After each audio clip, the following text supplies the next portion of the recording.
Man alive, the music's a little tense today, isn't it? Not the usual sort of peaceful ambient theme.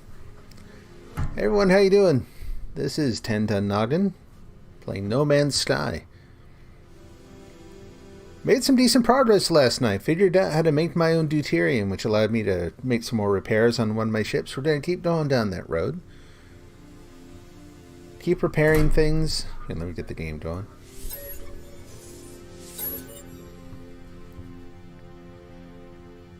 Get some of the ships together, get them ready to sell. I'm actually I'm a little torn as to which one I think I'm going to keep.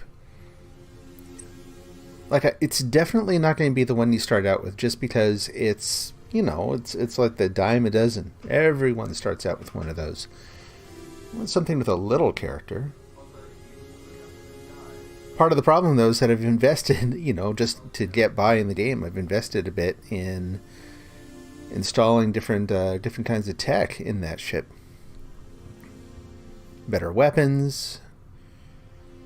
So I'm going to have to kiss that goodbye and rebuild some of that one of the other ones, which means I should probably pick which one I'm going to use sooner than later, right?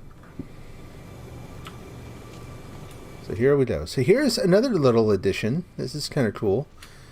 I was sort of thinking of this as just like an observation dome, just a nice place to sit and enjoy the sun, but apparently you power the thing and you can actually grow plants in there?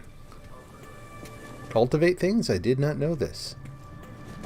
So you look up here and it says harvest all plants. Look around the edge and there's like a water flowing. So it's like a little hydroponic growing pod of some kind. We'll figure that out. We've got this to figure out. We've got mining. There's just all sorts of stuff to learn. For the moment, let's call in all the ships we're going to be working on. And go out and just start, we're going to keep going down that road, keep getting supplies. So, let's see. We go over and we'll get this one. Let's put them a little further away from the edge here.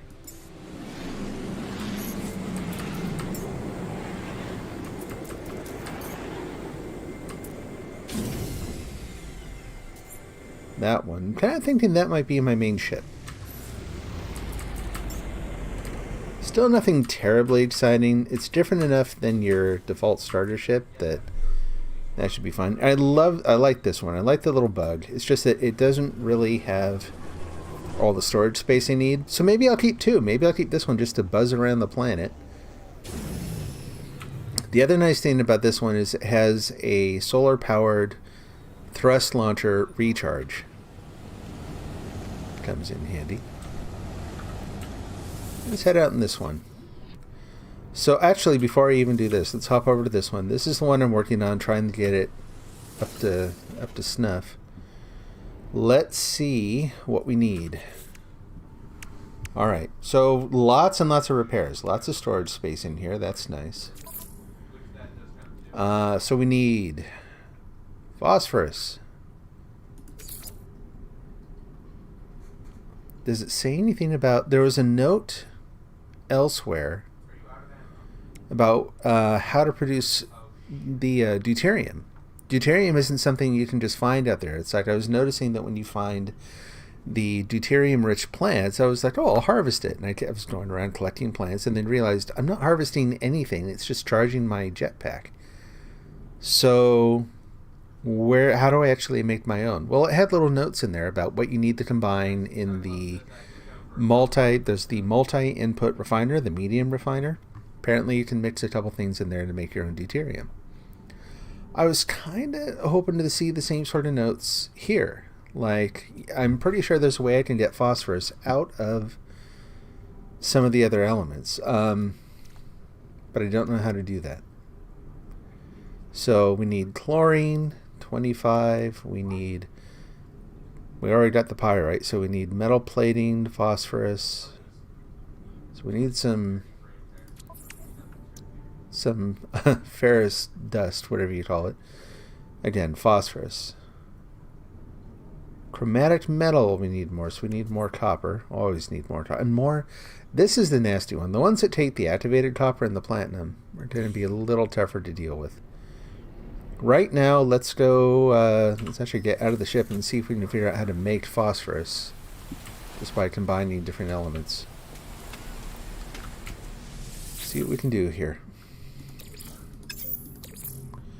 Alright. Phosphorus. Unfortunately, this does not follow anything like traditional chemistry. You cannot, like, it just doesn't make sense. So, it's a little bit of a guessing game. Deuterium.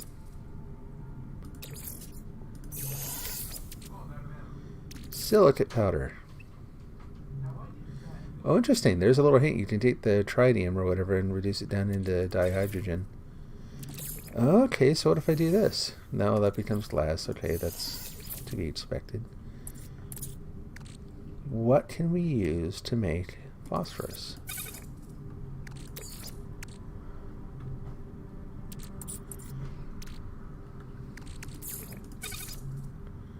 Really? That's... Okay, let me get something to write on. I'm going to have to take some notes here. I'm never going to remember all this just as is.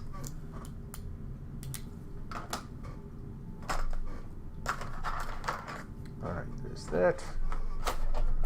And then those.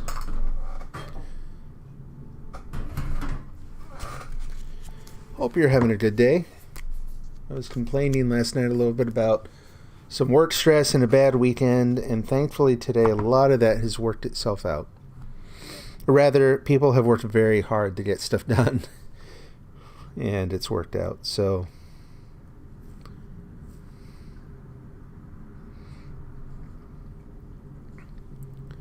oxygen and paraffinium to a star bulb, huh? What is a star bulb for?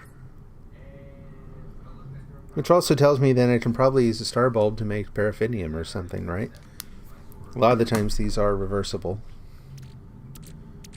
Which one do I want to mix? We'll leave the oxygen in there. That's a pretty basic element. So like, this should make rust, but it doesn't. Carbon. Condensed carbon. Well, it's the same thing. What? So you put condensed carbon in there, you get more condensed carbon. What in the heck? But look at the yield on that. So mixing condensed carbon with oxygen, it's like spontaneous generation. You get more carbon. That's bizarre. Okay, well, note it. Strange as it may be.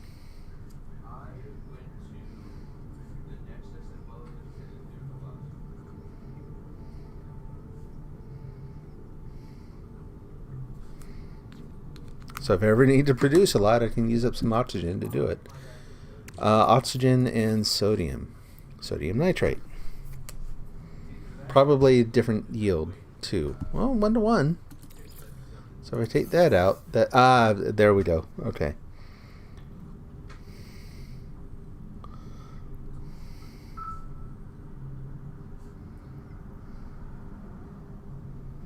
Yeah, that's the other... Boy, I'm going to have to get like a journal to keep this in, obviously. Actually, I'm not going to know everything. Because it is a little bit like actual chemistry. Even if the equations aren't realistic, there's still the idea that you need to note the ratios, not just the substances. Because some of these, you don't actually change the substance at all. Yeah, who would have guessed? Oxygen and pyrite to yield cactus flesh.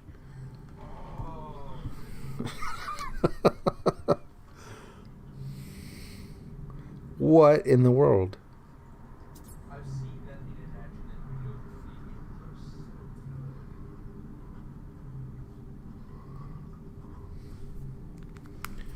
But okay.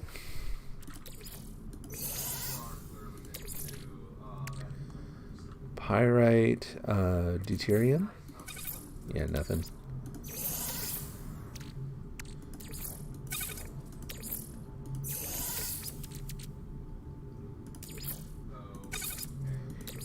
Interesting. These I wouldn't guess would ever do anything where you don't want to ordinarily mix apart with. It just makes more sodium nitrate again. 358. Yeah, it doubles it. Not, yeah, does it double? Yeah, I guess it kind of doubles it. Interesting. So you can use oxygen as a multiplier in a couple different things. Carbon? Oh, right. Condensed carbon, of course. Dioxide. Frost crystal. Okay.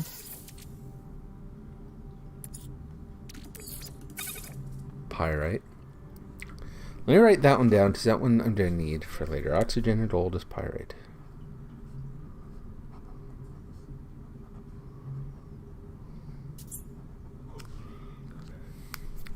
So pyrite is basically like, what, gold rust? Is that the deal? Ferrite does, this should just yield rust. Yeah, rusted, yeah. Nope.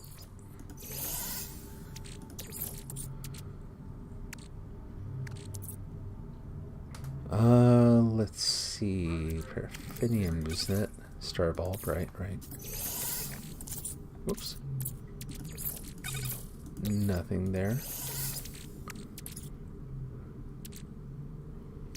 I think that's about it. Did I do copper? Yeah. Pugnium or whatever? No free slots in suit inventory. What? No free slots. Nonsense. Where did I just get it from?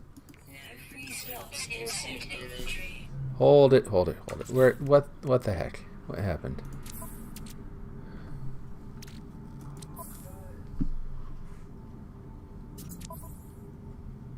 Do I have paraffinium in both places?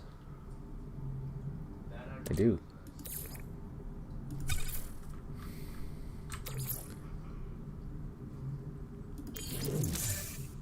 Okay, good.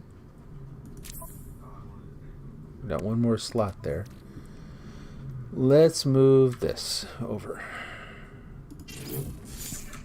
Okay. Now, still, should be able to put both of them back. Good. That would have been weird. Alright, I think there may have been one more thing to try. I don't think it's going to do anything, but I want to be thorough here. Oxygen. Oh. Oxygen and platinum. Well, that's a very expensive way to make magnetized ferrite, so I don't think we'll be looking at that. Alright. Again.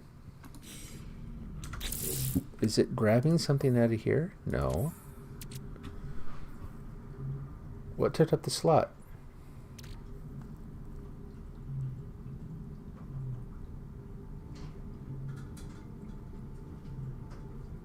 I wonder if is it grabbing it out of the ship and then not putting it back? It might be.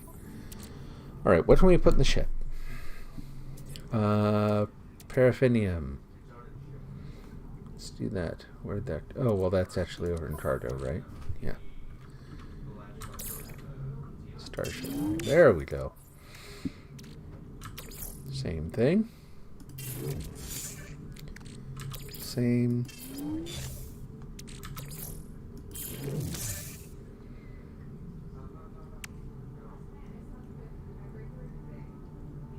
There. That.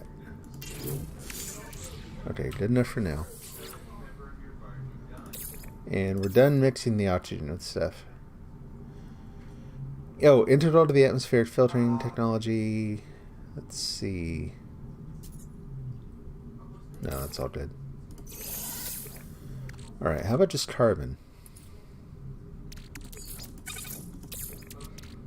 Carbon and pyrite. Nothing.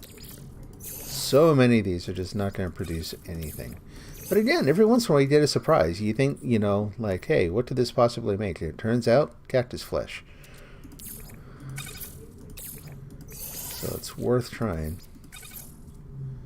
Carbon and sodium nitrate yield dioxide. Okay.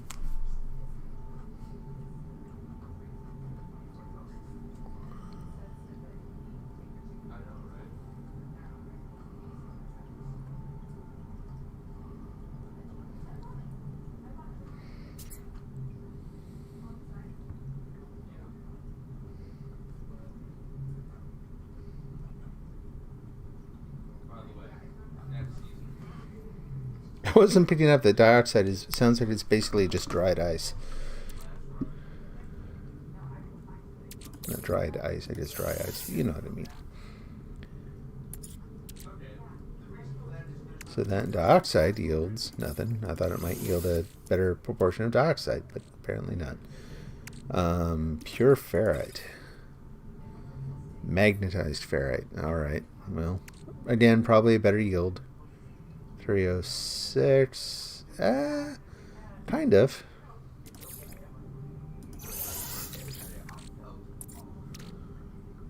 Ferrite dust, pure ferrite, dioxide. Nothing.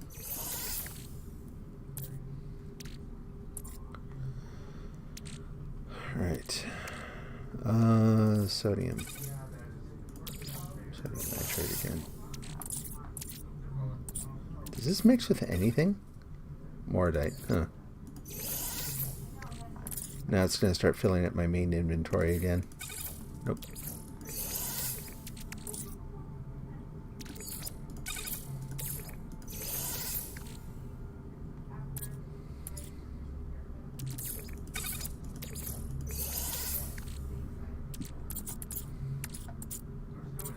Silver. Haven't done much with that.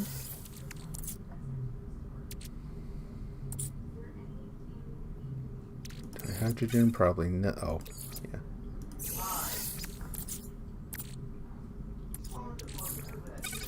Nothing. All right, done with carbon. Yep. Every time I grab something, I wish I'd remember where stuff was and put it back in the right slot. I do not want to go through here and have to put everything back in the... Well, let's do this instead. Just put that back. Let's take the salvage data, put that in the starship, as well as the ammunition, which I will not need for a bit, the wiring looms, navigation data, Atlas Pass. We'll clear out all the other stuff, so we should have plenty of room here for doing the experiments. Quantum computer we don't need right now. Honestly, I don't remember why I bought that thing. I saw I needed it somewhere. Now, no idea. Alright. The carbon can go back in the exosuit. And then, what else? How about the dihydrogen? See what that mixes with carbon. We've already done pyrite. Probably nothing. Deuterium, no. Carbon, oxygen, silicate powder, nothing. Sodium nitrate. Activate. I was going to say it's probably not going to do anything either. Platinum, nothing.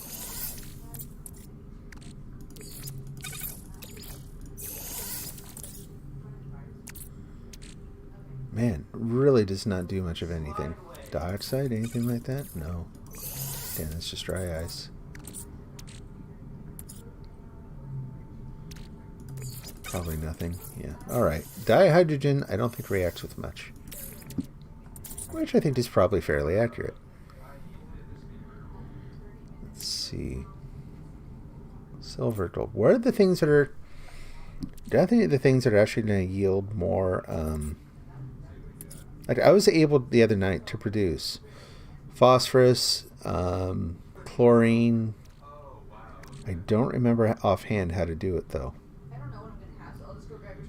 I feel like I may be missing something here. Yeah. All right. Well, for now, I'll head out, look for some more copper.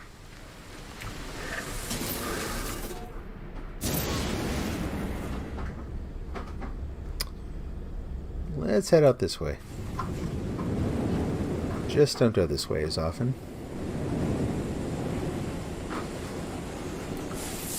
Let's see if there are any bases out here too. There's one now.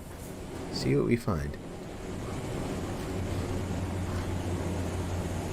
This ends up being another one of those. Oh, nope, that's actually a trading post. Let's go see. Ooh, slow down. I love it when it's like it's giving you the all clear for landing, And it just... Oh, okay, yes. Landing right there on... Oh, it actually did it. I thought it was going to land on the fence railing again.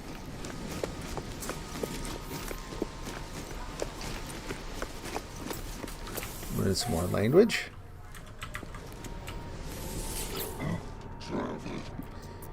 Viking warrior. Pathetic coward. Interloper. Doesn't sound encouraging.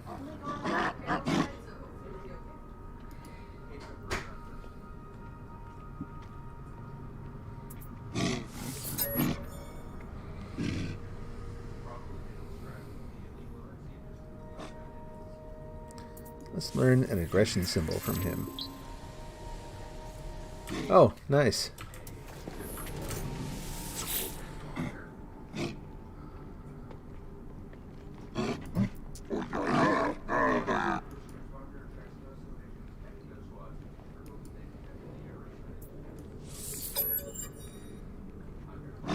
They roll their eyes at you.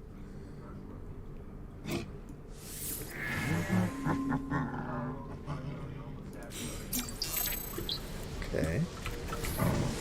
Hey there.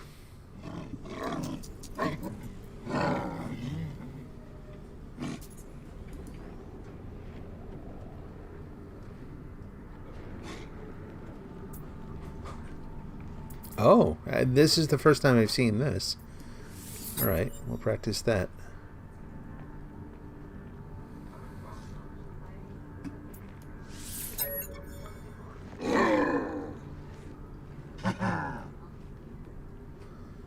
Nice. Planetary chart. Cool. Alright, we can do that. What else do we have here? Anything to sell? Probably not. I'm actually, like, everything... Let's just sell this planetary chart right away. Wow, thanks, guy.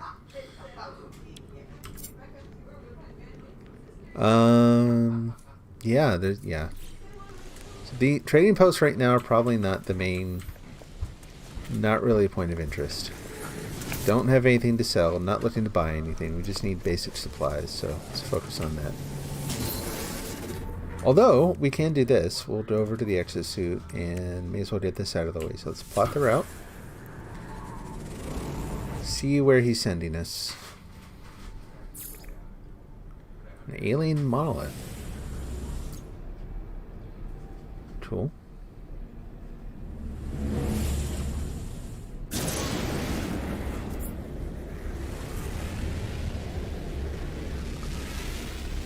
And where'd it go? That's not it. That's one of my markers. Where's the, How many of these do I know about right now? Okay, let's do that.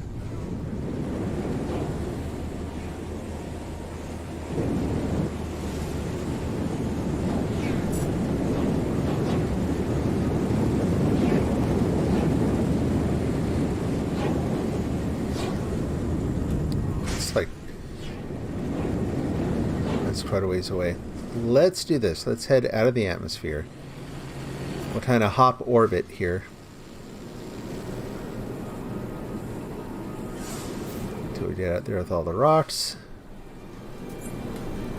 Now we should be able to point back down at it. And cut some time off travel. That's better.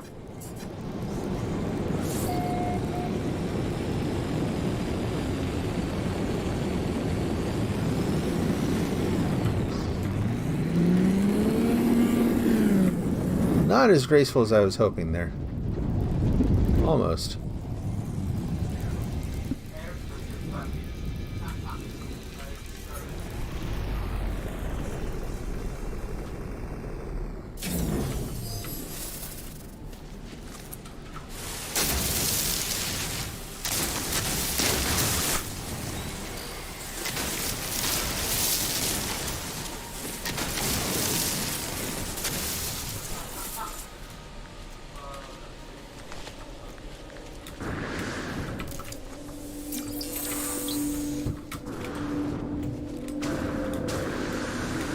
There.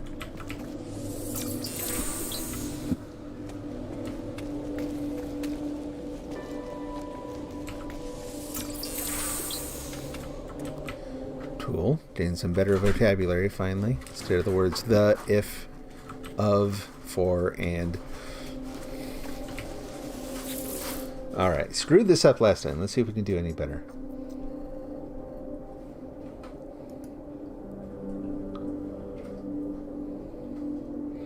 Three vast columns of words on the ancient structure, each written in a different alphabet. First column's words are like savage runes stretched in the sand. The second shows precise sequences of dots. Final column has wide and welcoming letters, almost appearing handwritten in hard stone. Oh gosh, I don't know. What am I supposed to guess? Like, which ones go with the Viking, or...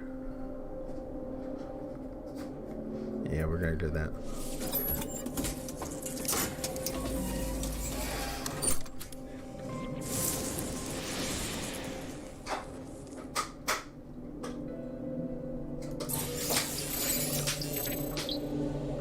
Oh. Okay, not so bad. That works.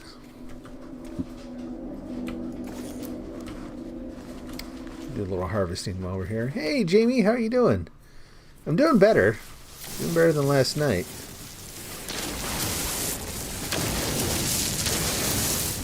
This week, I don't know, man. This last weekend was surreal. Like, it just, nothing felt right. Time had no meaning. And I'm not exaggerating. Like, I was waking up really late, and then I'd blink, and it would be like 5 o'clock, and then it would be 11 p.m., and then it would be the next day, and I'd be like, wait a minute. What the heck is going on? I don't know why. I don't know what the deal was. I mean, I had to work over the weekend. That probably contributed, but... that's not all that unusual, really. I've done that a lot. But never mind me. How are you doing?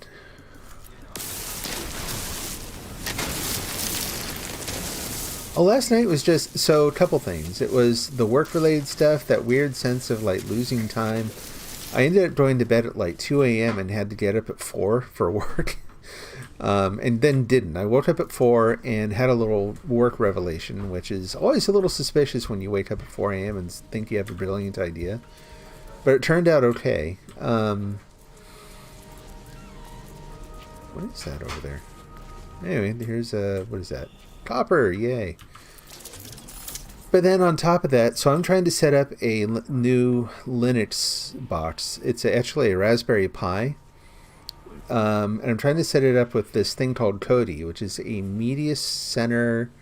Like, you can install plugins for YouTube and Netflix and Amazon Prime and all that. So I can use a cheapo little computer as a media center while I work out. And there are lots of devices that'll do that sort of thing. But I saw the Raspberry Pi and I thought I'd been kind of curious about them anyway. This thing's really cheap.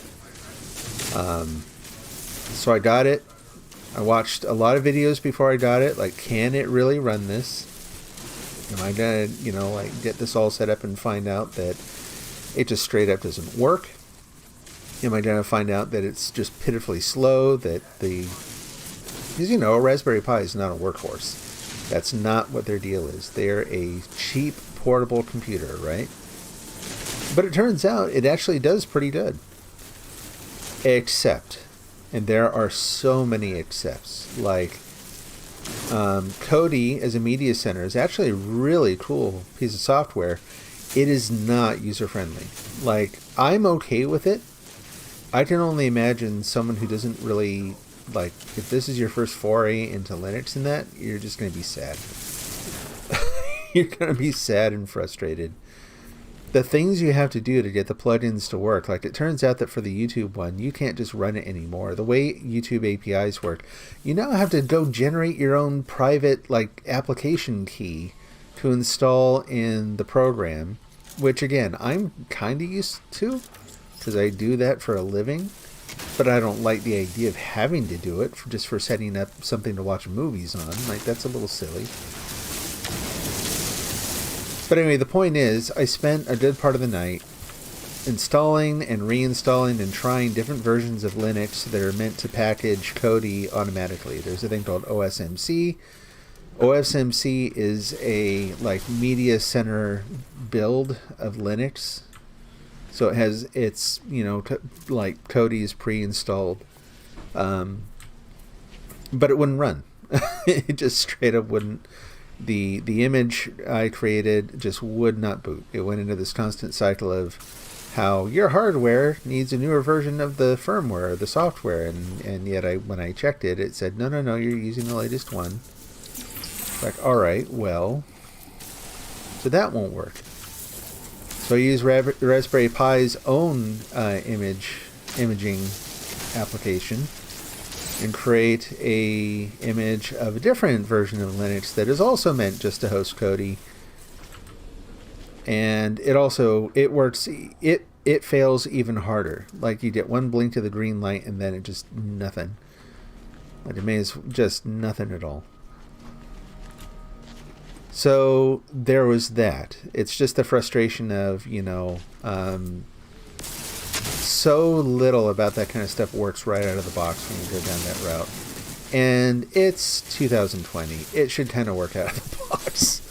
Like, I don't care if it is a Linux-based something. I've used Linux enough to know that, I was able to build a thing that automatically built up-to-date versions of Linux VMs with pre-installed development environments.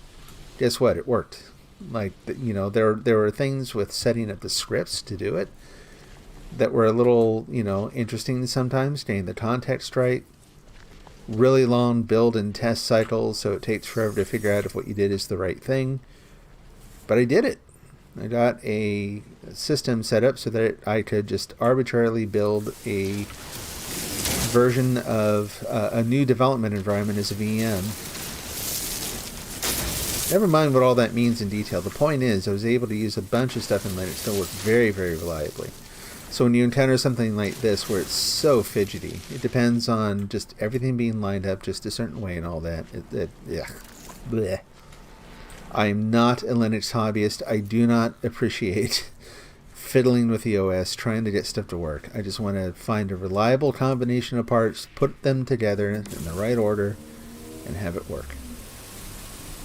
But then on top of that, on top of all the technical issues, we're getting back into this place where we've actually talked a lot about this sort of thing on here, and it's getting worse and worse. I mean, we've talked a lot about what does it mean for something to be a cash grab, right? Well, Disney and other companies are taking this to a whole new level. So as it turns out, there's a guy named I think it was Alan Dean Foster. And I'll pause for just a moment to see if you know the name. If you know, you may have read a Star Wars novel from the late 70s or 80s called Splinter of the Mind's Eye, which was one of the first and only Star Wars novel. It wasn't the only Star Wars novel I read, but I loved that book as a kid. A lot of fun. Very, very popular. Maybe one of the most popular Star Wars novels. Well, this is the same guy who also wrote the novelization of the movie Alien and Aliens. He's done his own sci-fi. He's done lots of adaptations of things. He's a really talented writer. Well, the guy, he's also, he's older. Apparently he has cancer now. His health is not great. And he is now fighting Disney for royalties on his work. So Disney, as we all know, bought the world. They bought all the entertainment media, so far as we can tell, including Star Wars. And in buying Star Wars, they bought the rights to his work. They acquired the rights to the novels that he wrote and the adaptations and that sort of thing. Well, here's the thing. That's not so bad. That happens. That's business, You make deals along the way. I would imagine that, you've got to decide... if you're going to write in the world of Star Wars, someone else is ultimately going to own your property, right? But he's been getting royalties until lately. And basically, so Disney stopped paying his royalties on his work. His books are still published. They are still selling. He gets nothing for them now.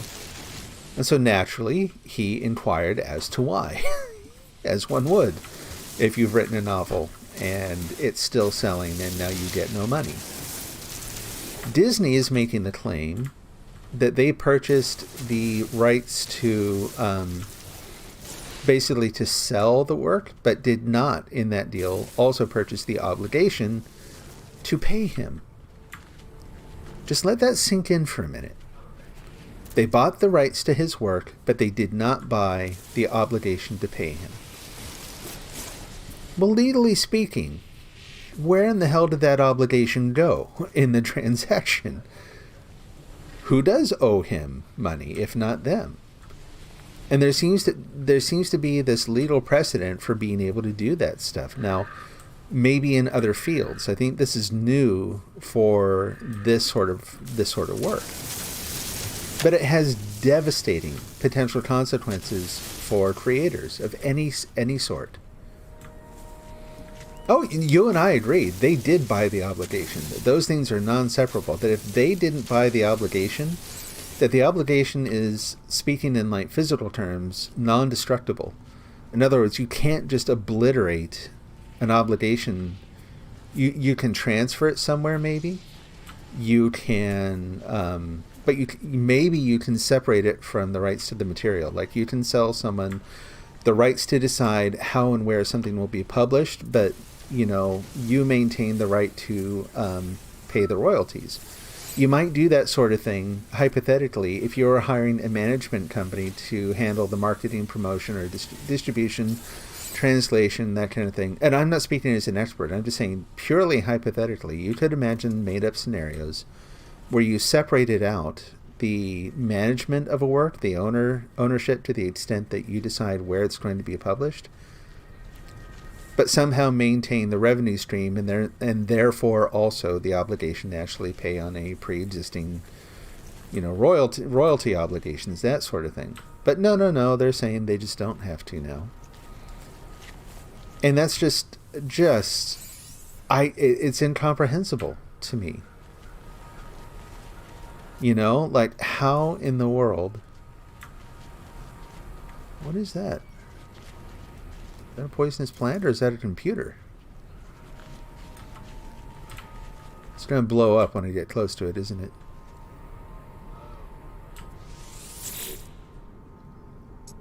What in the world? I've never seen this. I've never seen a computer set up. It is, yeah. It's like yeah, exactly.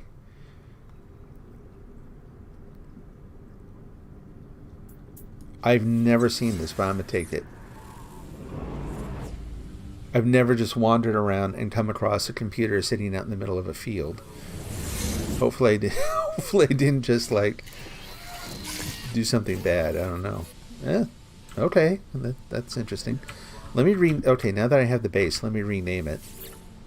And let's do... Yep, here we go. Let's call this one... What's another good one?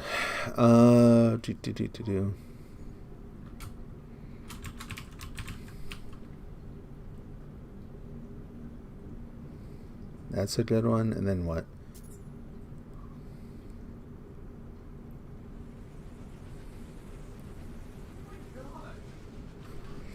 I have to look at something real quick. So there's that. And then the reason these kinds of issues came up last night, the reason they were heavy on my mind and really bugging me about what corporate America is doing in terms of its global, universal, perpetual cash grab. And don't get me wrong, I'm not anti-capitalism. I'm just anti-jerks. I'm anti-theft. So Crunchyroll. Crunchyroll, if you don't know it, they're an anime site. And...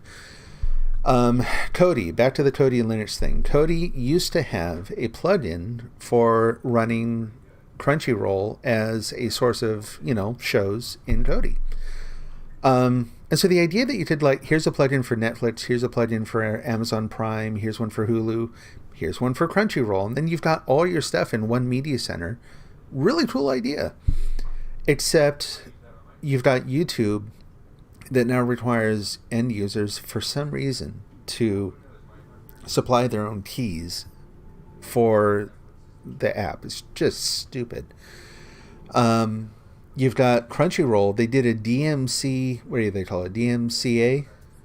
takedown of the plugin. even though it didn't actually, it still required that you had a paid account with Crunchyroll. So this idea that a corporation can say, I know you're paying for this, but we have absolute authority on the rights as to how you view what you've paid for. That's also nonsense. It's not as bad to me as just deciding they're not going to pay a creator. But still, it's this over and over and over again. Companies overreaching, trying to get rid of physical media, because if you only have digital media, they have so much more control over what you get to do with whatever you bought. They can make you pay for it multiple times. They can just disable it arbitrarily. There's just not a lot of precedent here. And you do hear these horror stories about people buying movies or, music libraries. I had a friend this happened to very early on with the Microsoft service, where they paid for all this music so that they could listen to it not just in random radio streams, but they could listen to it any time. And then Microsoft lost the license, and they were just like, sorry, no refund, no credits, no nothing. So more and more and more, there's this unchecked overreach by corporations in terms of what they want to tell us to, what we can see and when. And it just drives me nuts. And so trying to set up this simple, I just want to go for a walk out on the treadmill and I want to watch some anime while I do it, ended up just pushing me into this, just this really bad place in terms of, just being fed up. Well, there's a good one. I'll use that.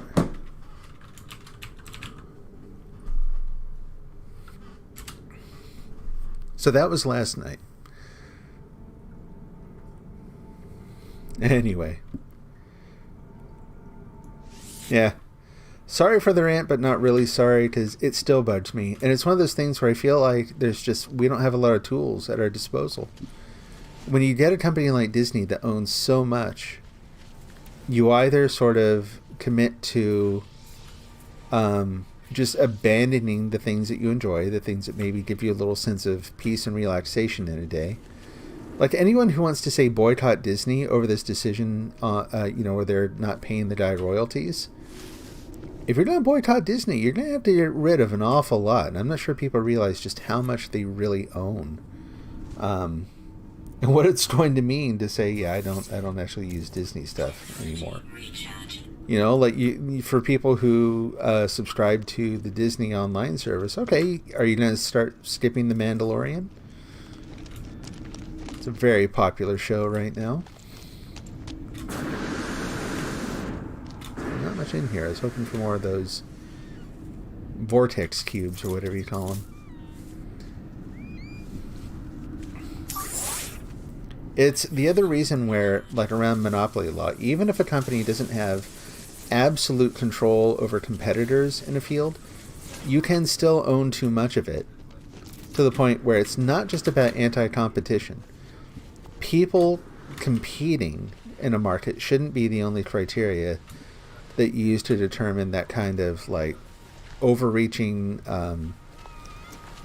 ownership, single corporation ownership. There should also be things about, that qualify it in terms of user choice. If you own all of a certain kind of media, that is an overreach. Don't really like Star Wars. I remember, which surprises me, honestly, because it's, hey, it's a Western in space. That's what everyone says, right? But no, I get it. It's not everyone's thing. Oh, I forgot. I left my Atlas Pass behind. All right. Well, that's fine. I didn't really want to anyway. Yeah. Anyway, that's what's been going on.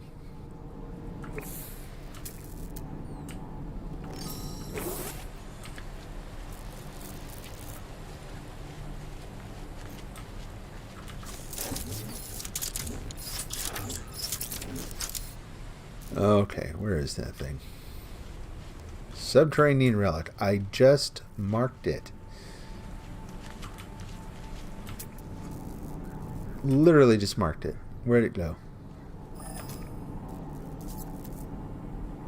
There it is.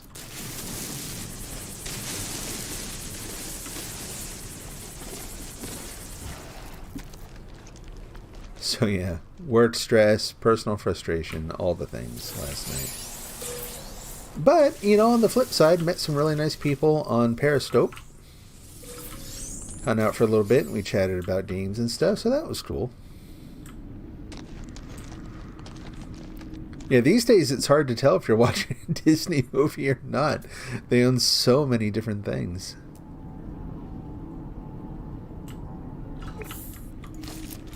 Let's head up here.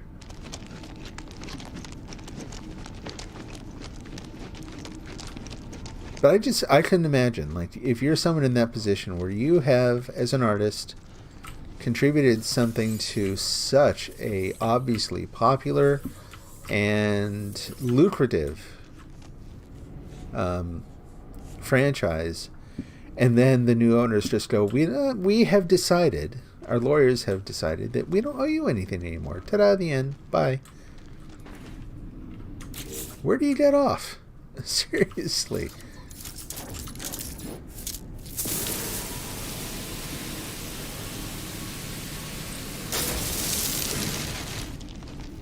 Lots of these things down here. But like I was saying, on the flip side, work actually went pretty well today. Got a lot done. The thing I was struggling with over the weekend is doing better. No, Pixar used to be independent of Disney, and then Disney acquired them. Pixar was actually started by Steve Jobs from Apple. And not him exclusively. There were some other folks, but if you're looking for the sort of high-profile who's behind the company, he was one of the main founders. And so when they sold to Disney, like, I think they started off where I think Disney wanted or may have had with them an exclusive distribution deal. Why am I red? Why can't I run? Oh, weird. But yeah, Pixar is owned by Disney now.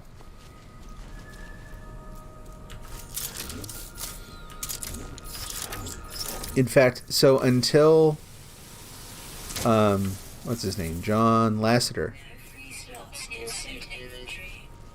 John Lasseter was one of the founders of Pixar as well. What is upset with me? Are you grumpy?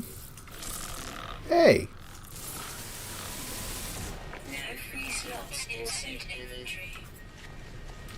Congratulations, you're the first animal here I killed. You jerk. Again, what did I do to you, man?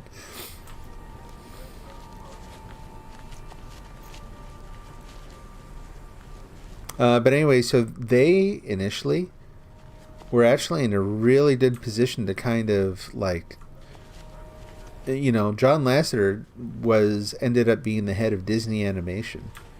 So he started out at Pixar, and the guy was such a brilliant storyteller. He knew story, he knew animation, he knew the business. And so he worked for Disney for a while, a long time ago, and they actually fired him. He took some time to kind of refocus, went and did the Pixar thing. Made a bunch of movies that made just about everyone cry at some point. And then came back to Disney, kind of in charge, running the show. Like, there's a certain period of Disney films where if you look at the producers, he's somewhere in there as either a story consultant or a producer, or like, he was kind of involved in so much of what Disney did. And then he screwed up. He was a moron. He did some things that got him fired, and now who knows where he is. There's some other animation company that tried to hire him, and I remember some people in the industry raised a major stink about it, which I don't necessarily agree with. I don't know where he is or anything, but this idea that an industry just saying, you can't ever redeem yourself, and so you just can't ever work in this field again. I don't know about that.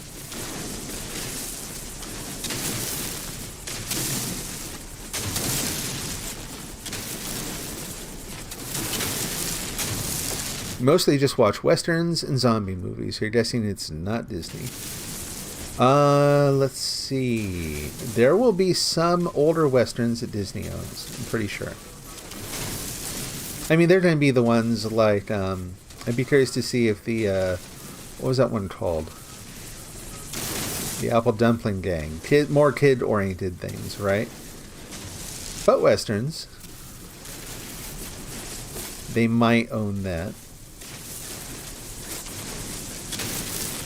The thing is, not everything that they own is like kid Disney, you know what I mean? Like, they own some companies that make horror films and stuff.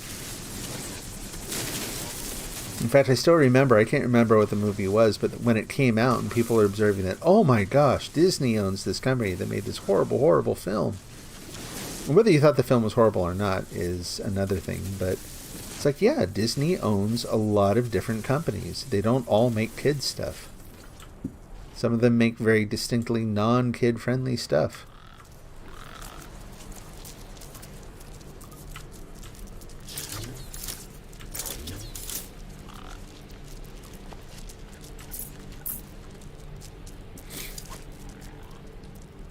Fresh Prince of Bel-Air. Oh, that's something you watch? Whoops. Oh, okay, we'll just use that then. It's not working very well. Minding Beam it is. Yeah, I'd have to see. They may own that, depending on which network it played on. They may own the rights now.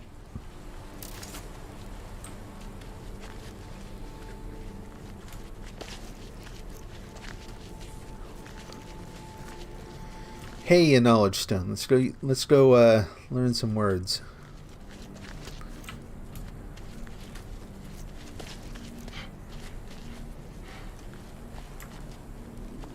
It's like a natural bench sitting there.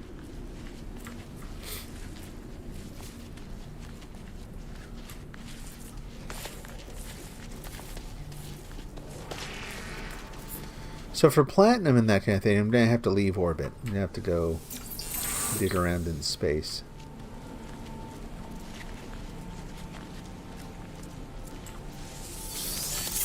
Will Smith is awesome. I agree. So there's actually, I've been looking for movies that were made because I was feeling homesick. So I was looking for movies that were filmed around where I grew up, and it turns out there are many, many, many of them. One of them, though, is, I think it's, I'm going to say After Earth. It's Will Smith and his son. And it was not a popular film. It got panned. But apparently they sold it as some sort of action-adventure thing, and it's really more of a family drama. It's a relational movie that just happens to be set in a sort of sci-fi setting. But I thought it looked good. And it's filmed where I grew up, and M83 does the soundtrack, so I'm in. Sounds good to me.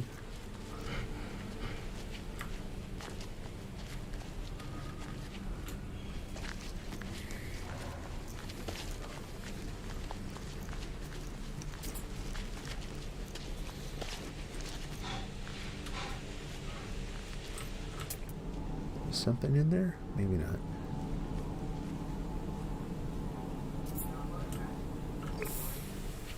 Go look at the other knowledge stone here.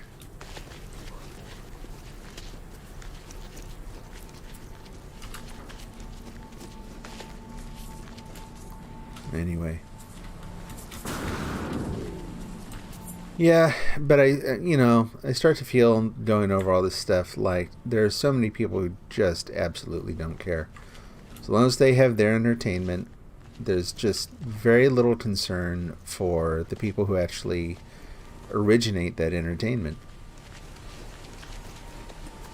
Maybe they'll associate it with the actor who plays a part in the film. Maybe they'll think of the director.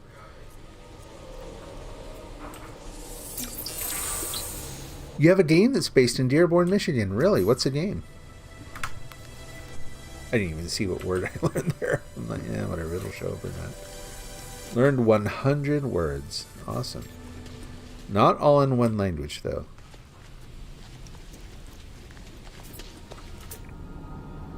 See what else we got going on. Paraffinium. Another knowledge stone. Yet another knowledge stone.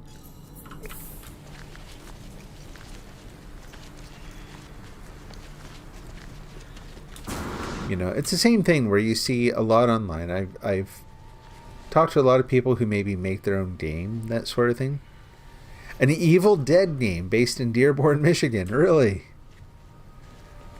Hey, the original Evil Dead actually filmed in Oregon.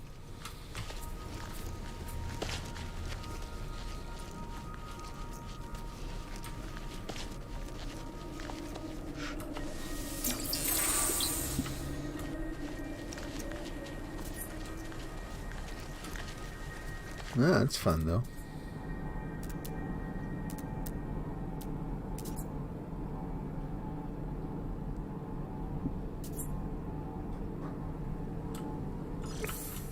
But people are more and more these days unwilling to actually pay anything for entertainment.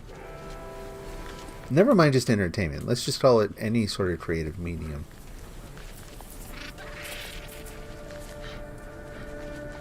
So much that people want to be free.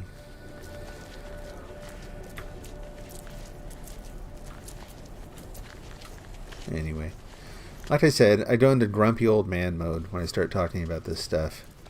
And the thing about grumpy old man mode is you honestly, by the time you actually get to where you're a grumpy old man, which I'm kind of on the cusp, you really don't care. Like, you just sit in your rocking chair and yell at the lawn.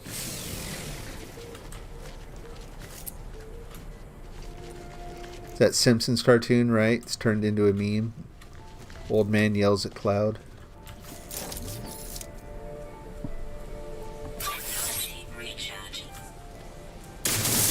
Get us some more paraffinium here. I don't know why. We need it for something though.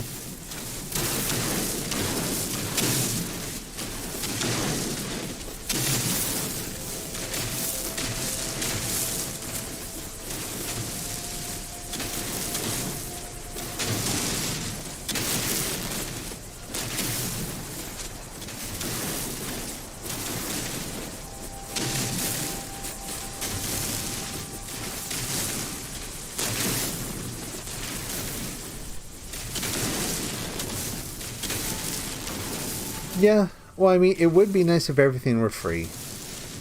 Nothing is ever truly free.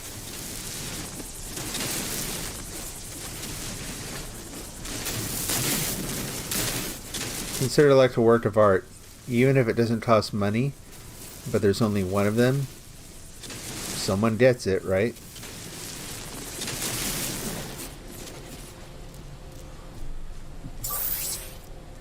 No fuel available. Nonsense. Use that one instead.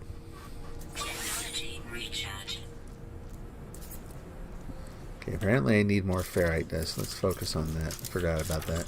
There we go. Mining beam. Rocks. Probably need some more carbon too.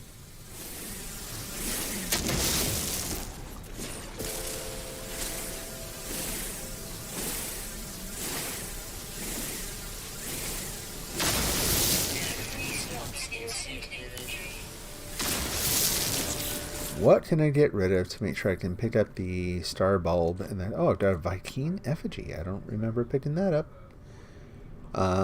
Silver, anything I can get rid of? The silicate powder, geez, 4,000? I mean, obviously I'm going to find more of that. All I have to do to get more of that is dig a hole. Anything else though? Deuterium, just one? Yeah, let's get rid of that. I know how to make that now.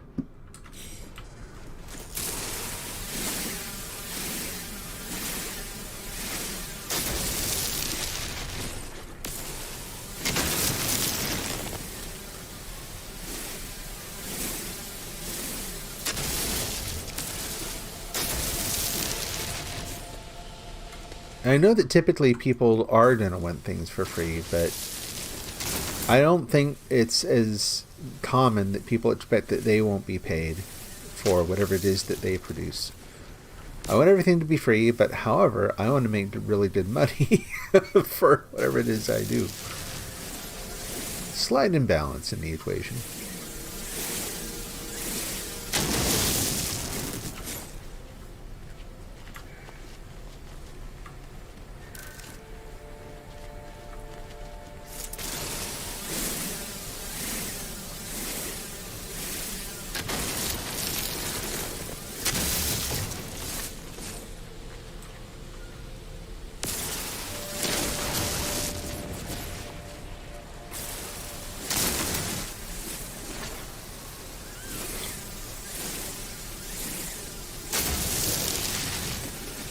We don't want pure ferrite. We want ferrite dust.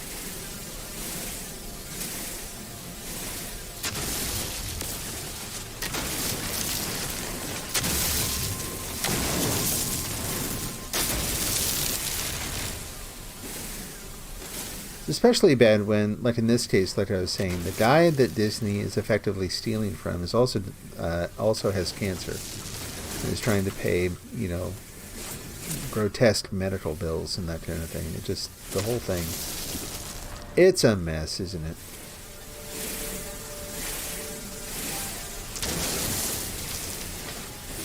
I would love to see a modern day Tea Party, not like the, you know, not like the political party, the Tea Party. I mean, this corporate overextension of control over media and products and advertising, all the different ways they work so hard to permanently and inextricably insinuate themselves into our lives. I would love to see someone enact a modern day Tea in the Harbor rejection of corporate control. Getting really political now, but oh well, bear with me.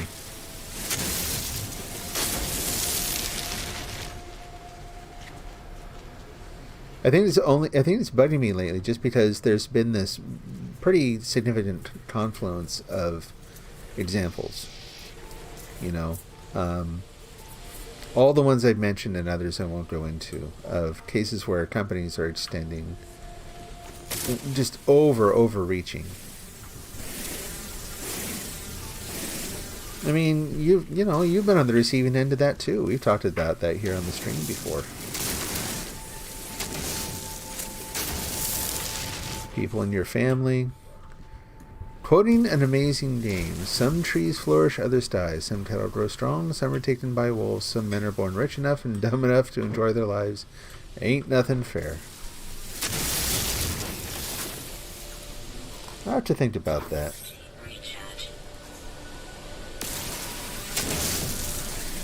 There's describing this reality, and then there's doing things that change it. And I'm glad to say I've not lost too much of my idealism that says that people can still change it.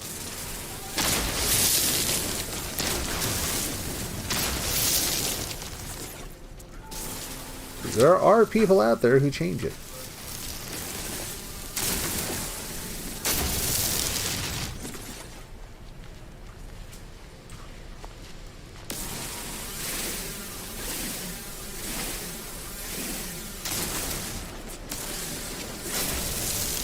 Red Dead Redemption. Okay. That's interesting. I was sitting here wondering what that came from. I've not actually heard that. Which game would that be?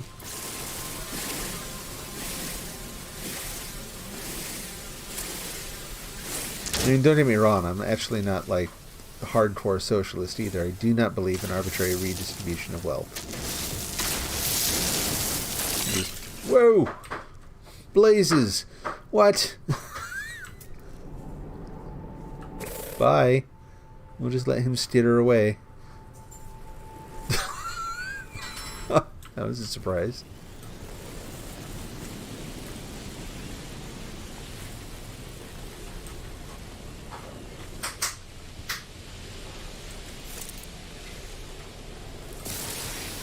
Pure ferrite. We don't really want pure ferrite. We want the ferrite dust.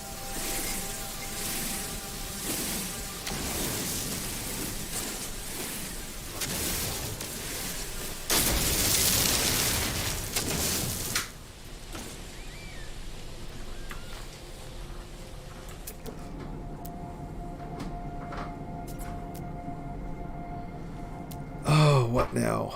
How about some more buried technology? More buried technology means more house plan, or not really house plans, but building plans, that sort of thing.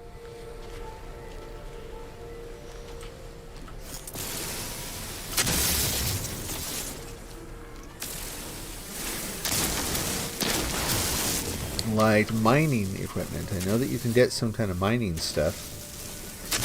terms of plans for your base. Probably going to be worth pretty soon looking into what kind of stuff I need basically to set that up so that maybe I don't have to come out here and shoot rocks all day. Not that I mind, but there's only so much of this you can enjoy. Let's see. Being rich doesn't mean happiness, but people kill themselves because they don't have money to take care of themselves. I know. And that is awful.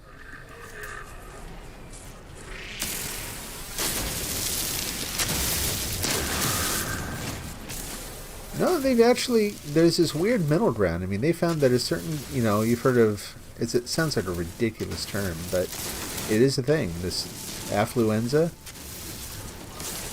People who have no visible reason by common standards to feel like garbage about their lives. Everything's taken care of.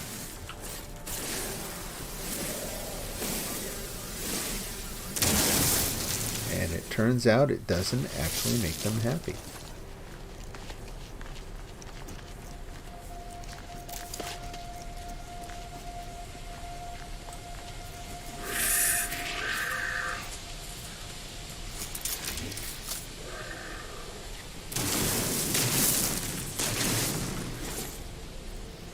Whoops, there it is. Oh, phooey. Alright, let's see what we gotta get rid of. How about that? 13 crystal fragments, what the heck?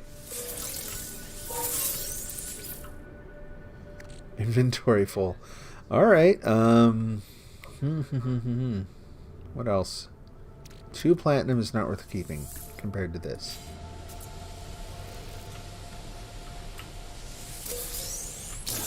How many did we get? 1, 2. Yeah, 3 will do. That's not bad. Doesn't make you happy to a point, but we've made money so important that it also does make you happy to a point. Well, I would say it doesn't guarantee happiness, but you're gonna be stressed out of your mind if you don't have a certain amount at least, right? Like, it doesn't guarantee happiness. It's like, well, it at least guarantees I can buy friggin' health insurance. How's that? Which should not be such an issue in itself. Like, yeah, we've set up a system where you need a certain amount to not be freaked out all the time. I would never say to someone who's in that situation, money. Not that you're saying this, I'm not saying that at all. I'm just saying that you do hear people say, you know what? Even if you had money doesn't make happiness. It's like, no. But not money means definitely unhappy. Not money means stressed about where the next, health check, food, whatever it is going to come from. Shelter. Basic human needs. And then you combine that too, you hear this more and more these days with the arguments being made about, just in the political climate we have, where people will be like, talking about minimum wage jobs and how you shouldn't necessarily raise the minimum wage. It's like, oh, well, you should just get a better job. It's like, well, wait a minute. That minimum wage job, they're doing something that you use. Well, yeah. So you expect someone to do the job, yes. But you don't want that person to actually make a living wage doing that job. That's actually not cool. That straight up sucks. Saying you want your convenience, you want, whatever goes along with that, but you're not willing to actually offer a decent living to the people who are going to offer you that service. Maybe rethink that.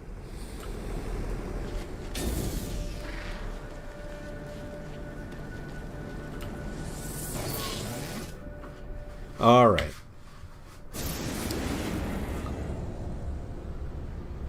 Go ahead and refuel that thing. Summon freighter. No, that's the wrong. Nope, not that.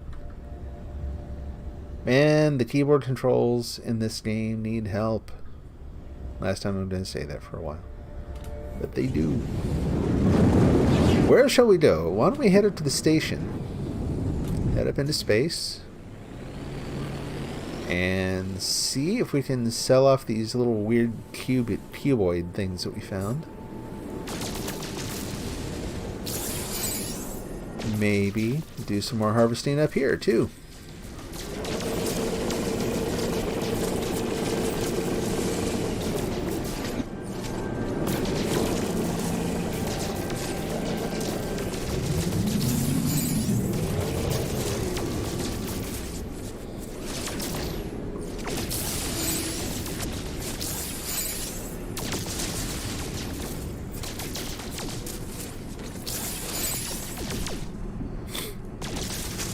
And a quote about the Disney theme: the only thing that defeats power is more power, but there's no point in power if it consumes itself. No, what's that from? I've not heard that one either. What is that from?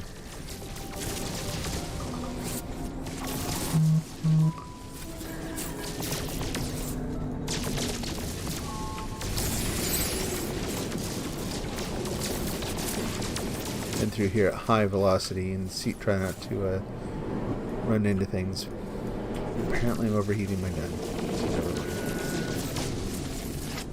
Where is the space station? Resident Evil, really?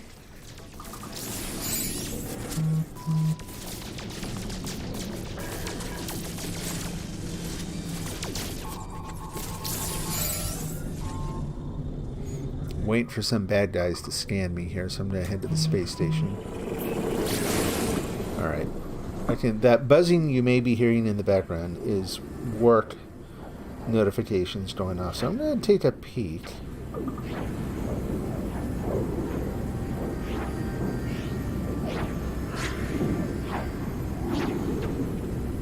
That's fine. Everything else looks okay. We're good. It's kind of where we are right now. If work starts buzzing, I got to take a look.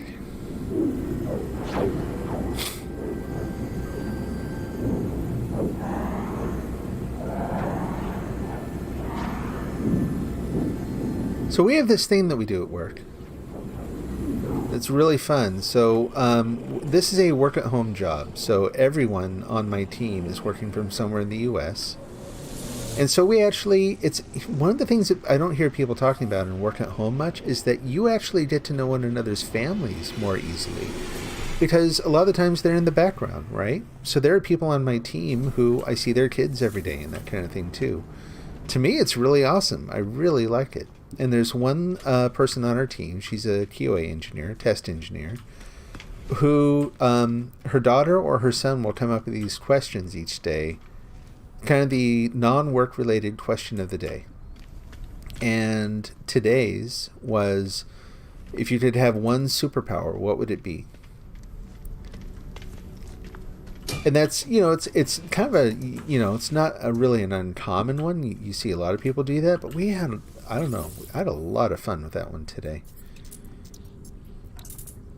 I had a lot of fun with it partially because, you get people who are like, oh, I do this thing, and the writer in me kicks in and is like, okay, everyone has kryptonite. It's not just that everyone has a power. Everyone has to have something that offsets that power, that complicates it somehow. So one person is like, I would be able to teleport wherever I wanted, so I could travel all over the world. I'm like, yes, but you have to watch out that you don't teleport into a wall or a person, or so it gets complicated because you've got to have like dedicated landing zones. Oh yeah, let's sell that off. Let's see, vortex cubes. Don't need them. Star bulb. 18 for 590. Those things don't do you much, do they? Really are not worth that much. Alright. 11 for... yeah, sure. Why not? What am I up to? 535? Okay. Can I sell them? I click. There we go. Well, let's see. We had someone who wanted to be like the Terminator 2, the liquid metal thing, which I thought was interesting. I'd never actually heard someone say that in response to that question before. It's like, okay, I want to be able to melt on command. What else did we have? Anything else here? Nah. Oh, yeah, we'll sell those too. Golden nugget will keep. And anything here.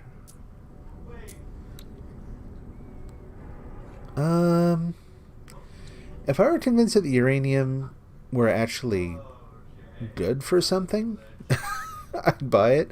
It probably is. This is probably how I make phosphorus or something, but I'm going to see if I can mine it from somewhere instead of just buying it.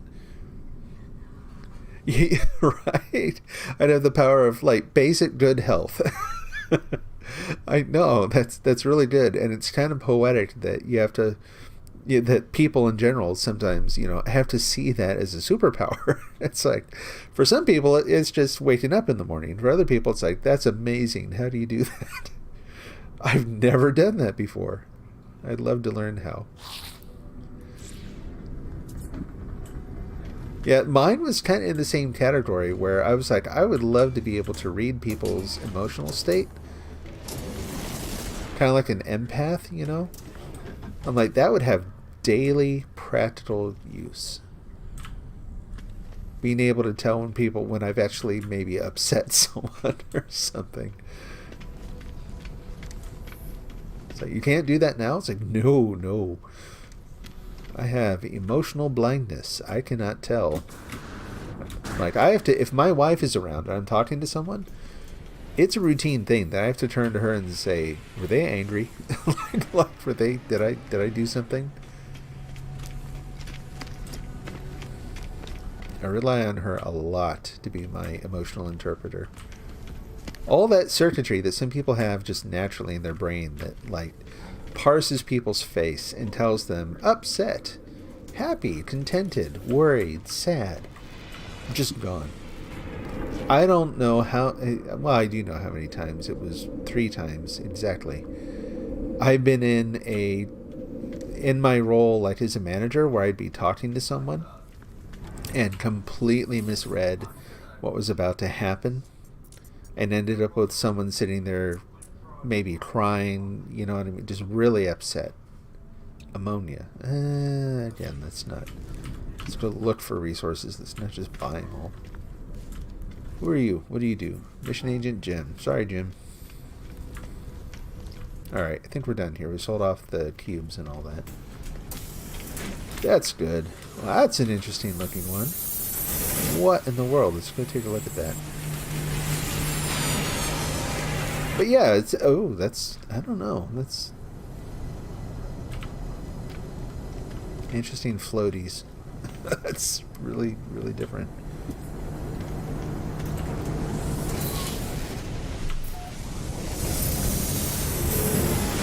But yeah, for other people, they can, of course, they can actually do that. But for me, yeah, it's totally like a superpower.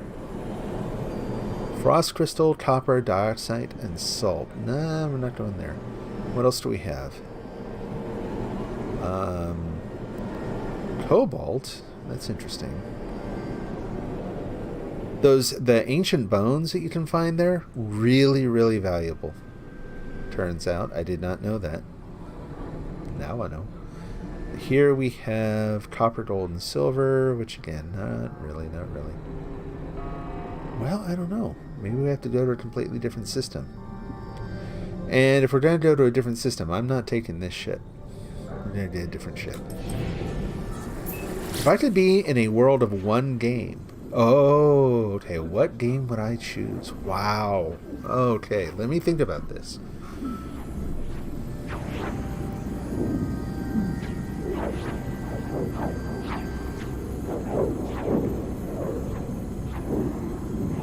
Definitely not Fallout. Let's just rule that one out right away. Games that I've enjoyed. Let's just kind of go with the direct approach and like, oh, okay, what games do I like? Doesn't necessarily guarantee that's going to be a world I want to live in. But the world from Eco and Shadow and all that, it's beautiful anyway. And yes, there's, a lot of... weird. Starbulb, copper, paraffinium, cobalt. I really don't know that much more about it. Like, I've read the... all distracted here for a sec. read the novelization of Eco, to the extent that I know a little bit more about the world, but there's nothing there that would really draw me to it. It's just semi-peaceful. Like, again, compare that to, say, The Last of Us, no, or Fallout, you know, where you're like, look, there might be some cool stuff there, but also it's the apocalypse. You're in a dystopian society. No.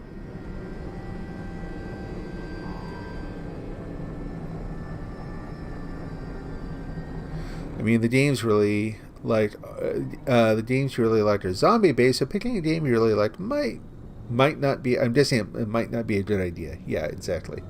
I kind of reinterpreted part of what you said there. Hopefully, I got it right.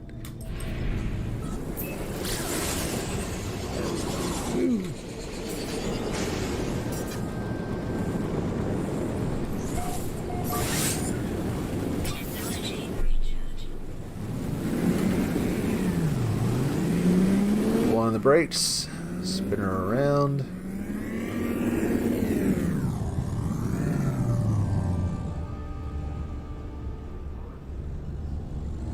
Yeah, so I'm trying to think of some of the more like peaceful, enjoyable games I played.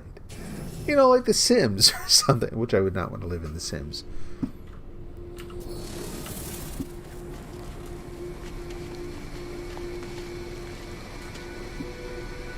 So far, this one is not so bad, you know, just saying. So let's see if there's anything... Actually, just straight over here. I don't know what I'm doing. If there's anything I can fix right away in this with the extra stuff I got. No. Although I can make some metal plating. Do I need 3? 3 of them, right? Yeah, let's do that. Product constructed. Component prepared.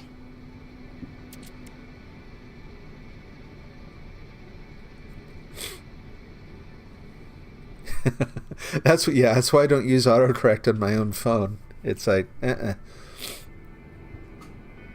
I can't stand thumb typing. I cannot. I can't do it. No way, man.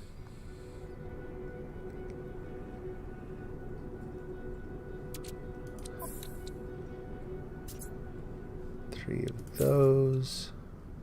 Component prepared. Probably some other ones in there that'll take that. More chromatic metal. Let's go ahead and do that. We have plenty of activated copper. Man, we need so much more of that. I don't know. Where's my house? There's my house.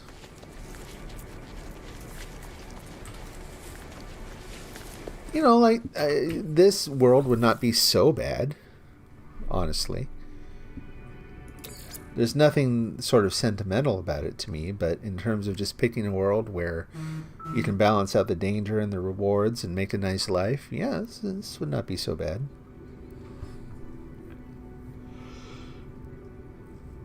Myst would be interesting because you have, it's basically our world, but there are so many other worlds that you could explore. And again, relatively peaceful.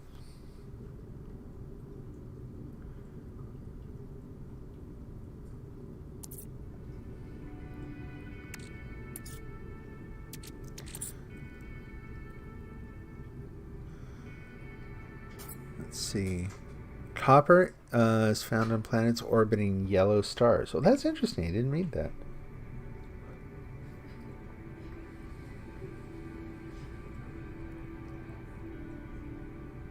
Yeah, okay. So yeah, there's no way to produce activated copper. You just gotta find it.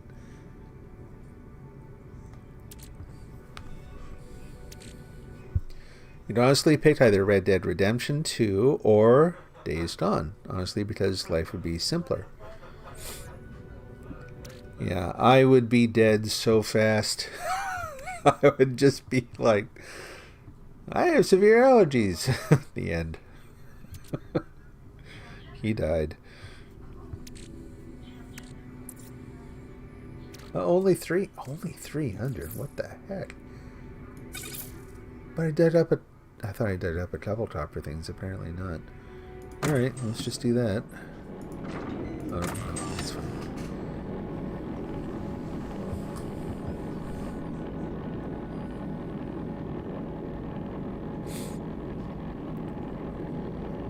I'm trying to think of other games where I just kind of lived in them for a while.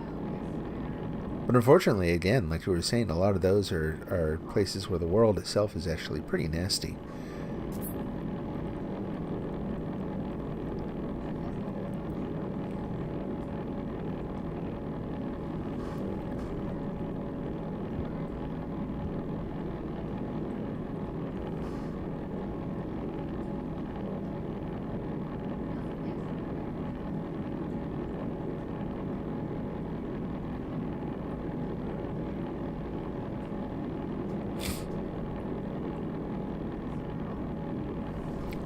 And done.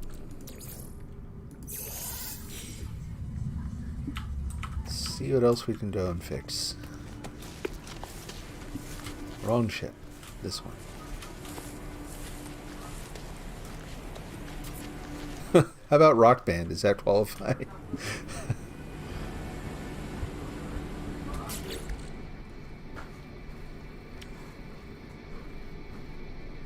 Is that...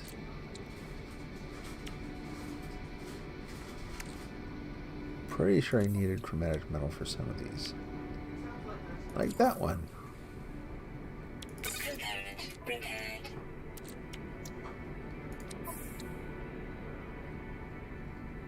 Platinum.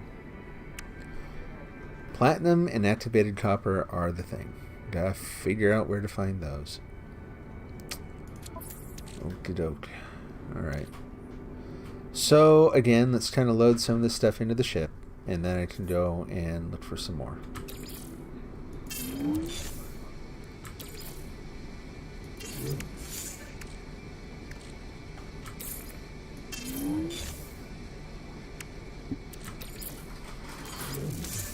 Sodium, ferrite dust, those are all good to keep. Star bulb.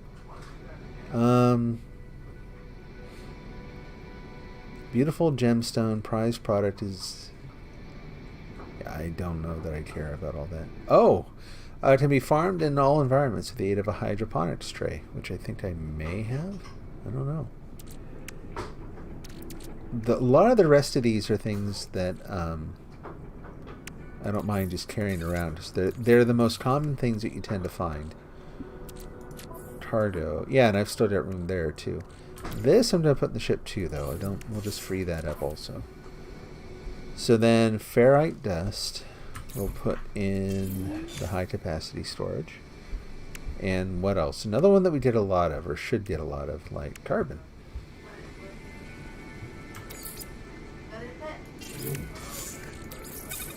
Okay. There we go. Donkey Kong. Yeah. It's a hard life, man. Being a plumber in that world. What the hell does this have to do with plumbing? What's with the giant monkey?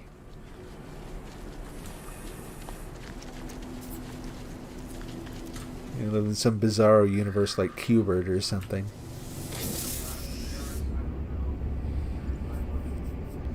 Okay, let's see. Let's see how much fuel we have. So the hyperdrive. We need to fuel up the hyperdrive. Let's move that's not. Gravitino ball. Yeah. Signal booster will take. That's fine. These, I honestly don't know. Let me see if I can go build a storage unit in the house.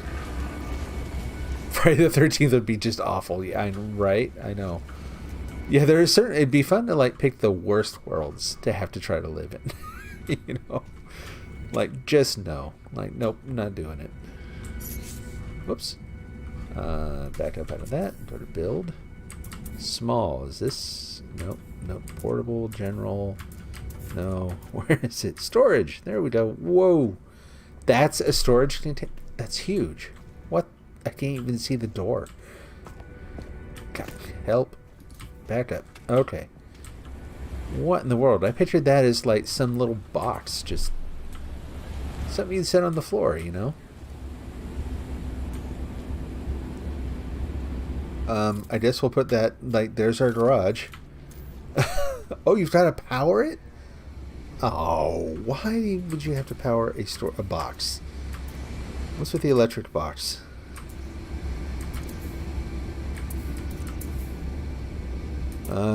Power and industry. So we're gonna need a solar generator up here. Technology, that's there. Solar panel. We need metal plating, gold, and chromatic metal. Okay, metal plating, easy. Gold, I know I've got it. It's just in the ship. Back over here.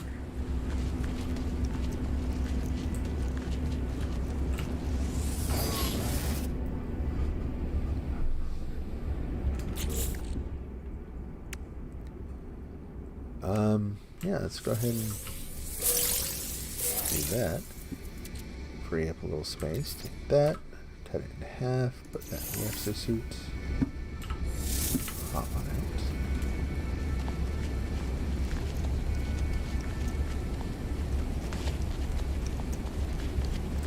Make my question a little more interesting. What game and what character would I want to be? Okay, there you go.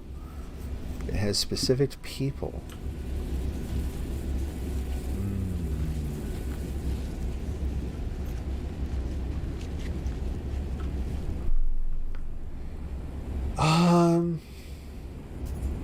It's probably a bad choice, but one of them I would say is Uncharted.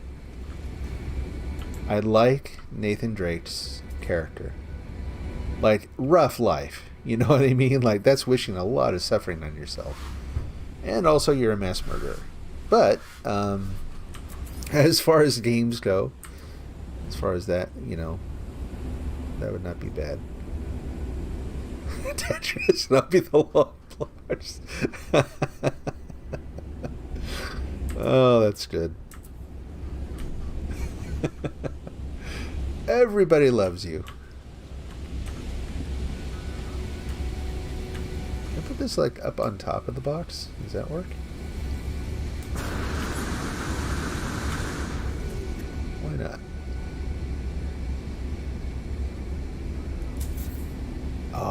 Oh, missing. Oh, the metal plating. My bad. One. Constructed. Okay, yeah, we can totally put this up here. Awesome.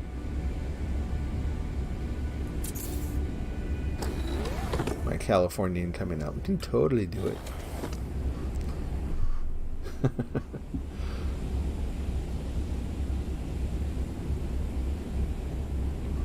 Trying to think of some of the older games where it might be, there might be something kind of fun in there. I don't know. It's a good question. I'm just not coming up with anything very good.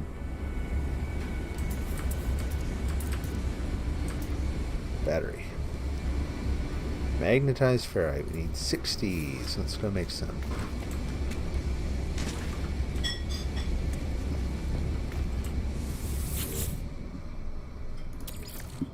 Pyrite. There's one magnetite pure ferrite. We need 60 of them. And can I put something here that'll make it better? Yes, I can. Look at that. That actually increases the yield really, really well. Woo! Actually processes really fast too. Yep, right about there.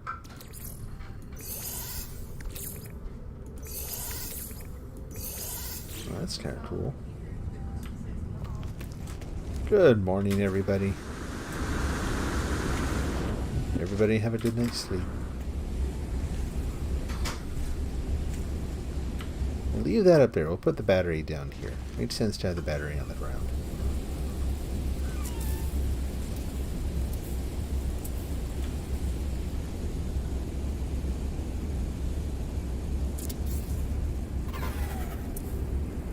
Okay, and then we go up here. And we go to wiring. Attach that from there. Ooh, that's interesting. How does that work? Make it look like it's going over here to this, was it going to say no? Maybe not. Yeah, it just connects into that thing. Powers that, whatever the heck that is.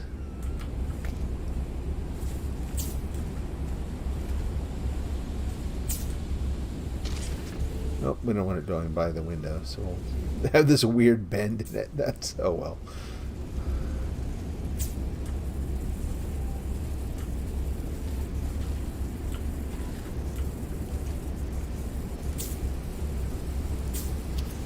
Like that.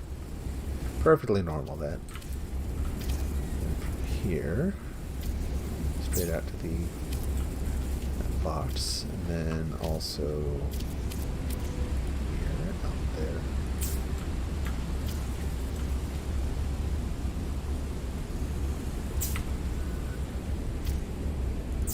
there. Isn't that beautiful wiring? Just looked at that. It's gorgeous.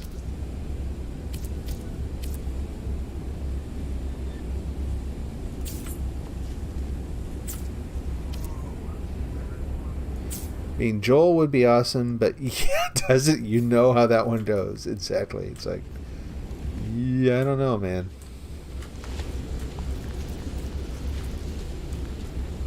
Okay, so let's actually spread out the power too thin. I think that says that is not working now. So let's cut the wires to there and to there, because I really don't care that that's powered up yet. Now, what about you? You happy now? What do you mean no? Insufficient. Did I mess something up here? Oop. Batteries depleted. It is connected, yeah? That's generating power. That's good. That's good.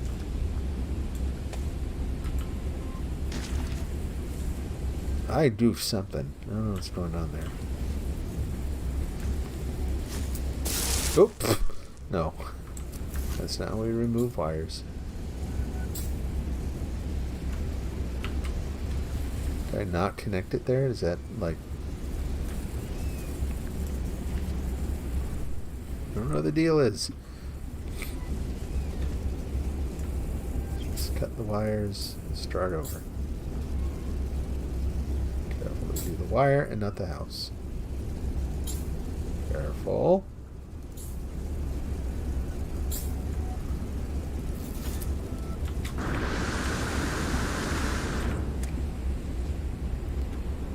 Yeah, and see, I know Nathan Drake's story ends okay.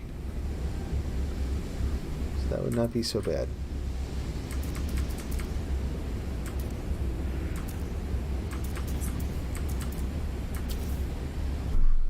Alright. Connect from that wire. Go straight down there. Right through the house. Why is it still not... It's not registering anything down there.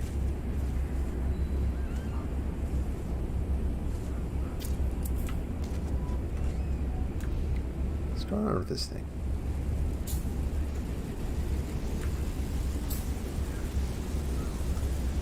So if I go from here...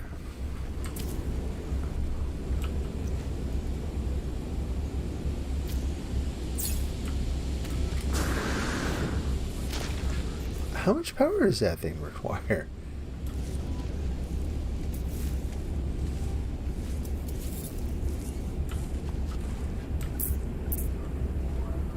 Good heavens. Do I have to make a couple of those things?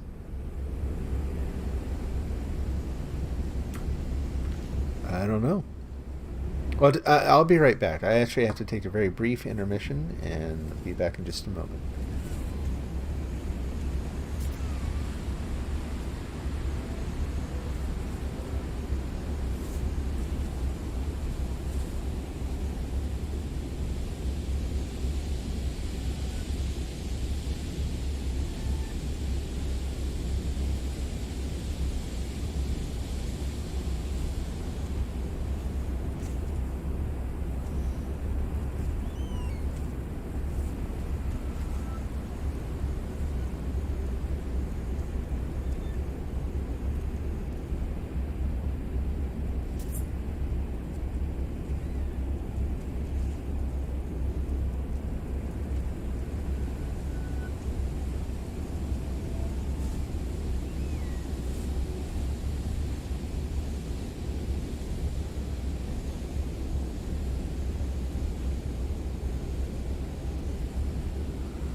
Okay.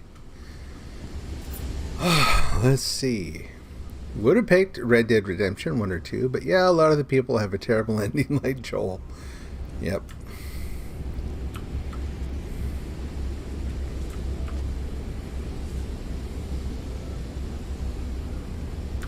That one? No, not that one. There we go. So how much power does one of those things take? Structure, large, it's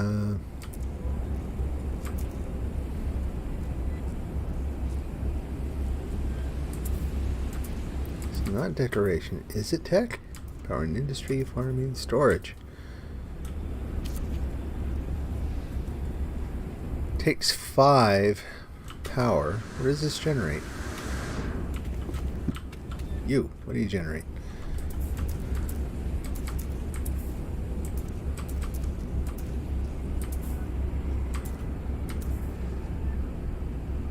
Battery.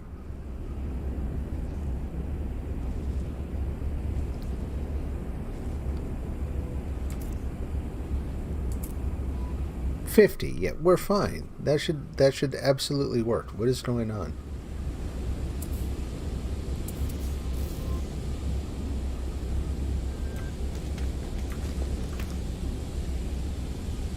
What the heck?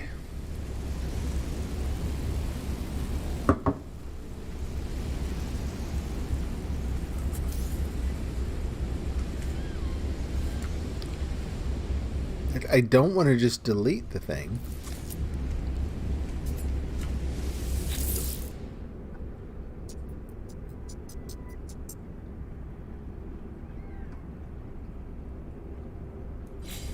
Okay, so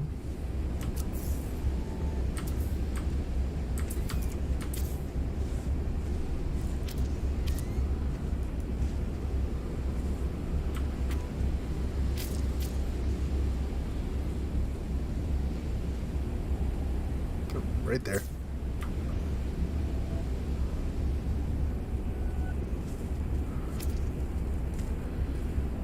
Take that back again. I keep forgetting that there are windows on the corners. What is going on? There we go. From there to here to here.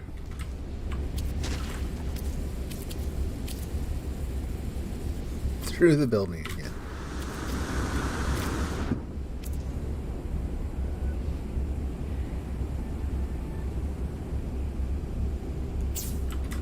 That.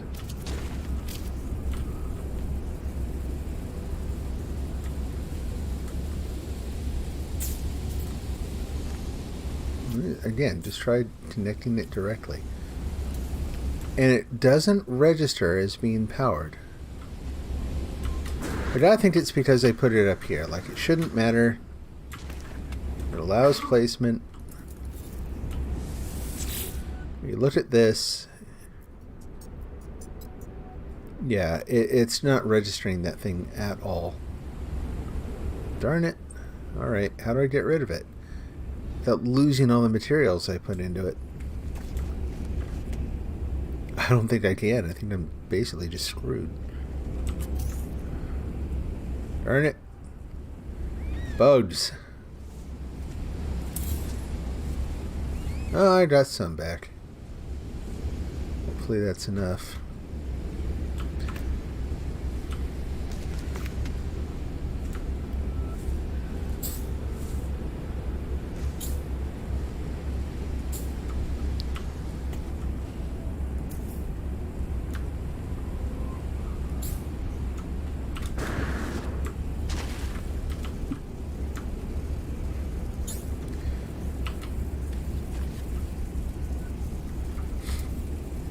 That's just it. You know, part of the difficulty is picking any really good character in the game like that.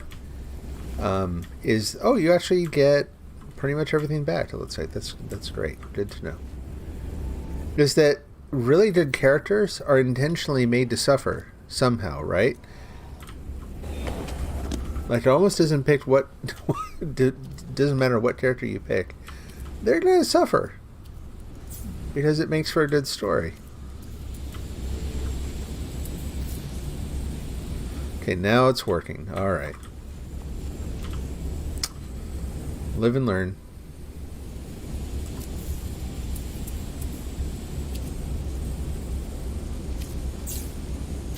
There we go. So note to self, do not put these things on top of buildings or whatever. That just does not fly.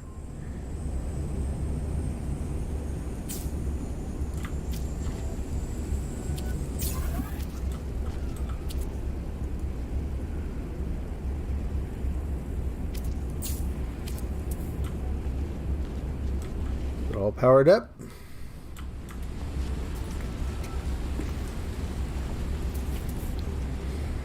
Picked it because of the responding thing you added, because you'd love to just be able to go from point A to B searching everything.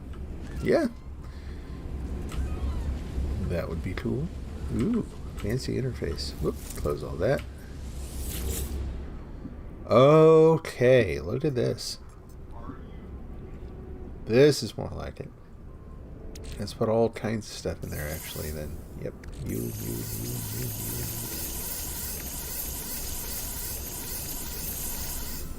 All the things. And we have room for more, technically. I guess we'll put those in there. Salvage data... Did I hang on to? I've only got 3. Nice. Man, I need more of those. Look at that. Look how much room. Oh, let's put that over here. And put that in the box too. You too. Sweet. Okay, now we go to another planet and look for things. So the downside of this is now if I need anything at all, I have... What do you mean insufficient power? It's connected to the battery. Oh, it depleted because it wasn't charging long enough for today. So yeah, there's the other thing. Hooking all this up is probably a bad idea because it's going to drain the battery too fast. Let me take care of that really quick. This was just like, hey, I've got wires. Why don't I plug them into things? And it's like, no, let's not do that. There we go. Now it's working again.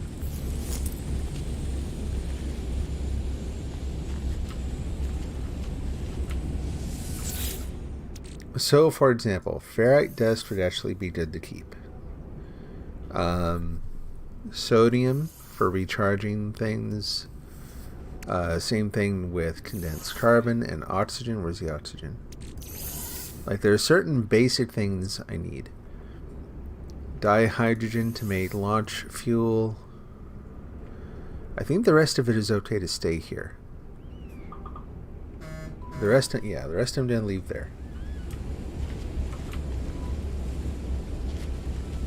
And let's put this to the test. Let's go to the exosuit. And like, we need warp fuel, which takes chromatic metal. Turn it. Alright, let's take care of that real quick.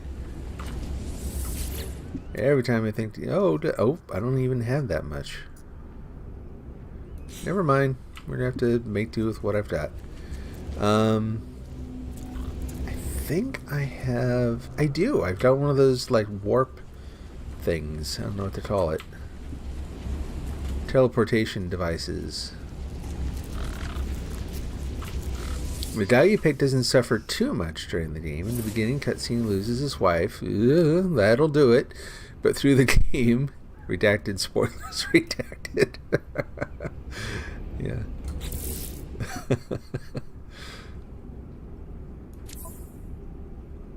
Oh, okay, go home. Turn around, turn around. The whole point of building that storage unit was the one thing they didn't put in there. Oh, back, come on. Jeez, what is with this ship? It's getting all wobbly.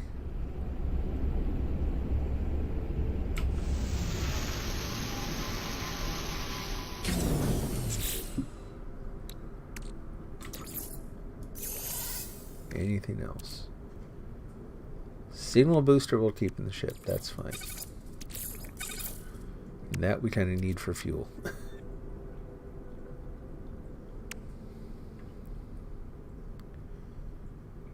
Let's do this and that. Product constructed. Product constructed. Make sure we have plenty of that. What else? What else? What else? Okay, let's go put that thing in here, and it's all powered down again because the battery ran dead. Darn it. Phooey. We're just going to put them in this shed.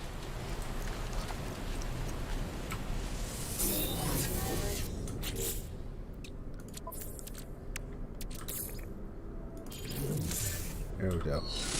And done. Tripping over myself just trying to get rid of those things. So let's head to yeah, Guthrie Cocteau is where I've got that. Oh, okay. Well, either way, that's awful. You still go through the suffering of it, and then if it's like a lot of storylines like that, you're gonna find out that if she didn't, then maybe there was a betrayal involved or something. Like, oh, 2 ways to rip my heart out. Not that I know anything. I don't know anything about the story. Maybe it's a happy ending. Ta-da! That could happen. All right, there's Guthrie Cocteau. Let's head there.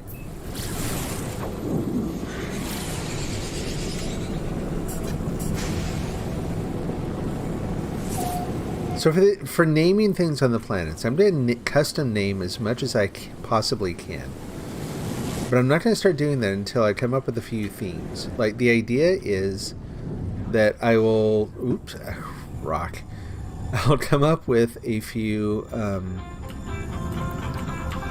Oh! My apologies. I'm going to actually have to call an intermission. I need to take this. I will be back in just a little bit.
Hey, sorry about that. Yeah, longest intermission ever. That was all one phone call.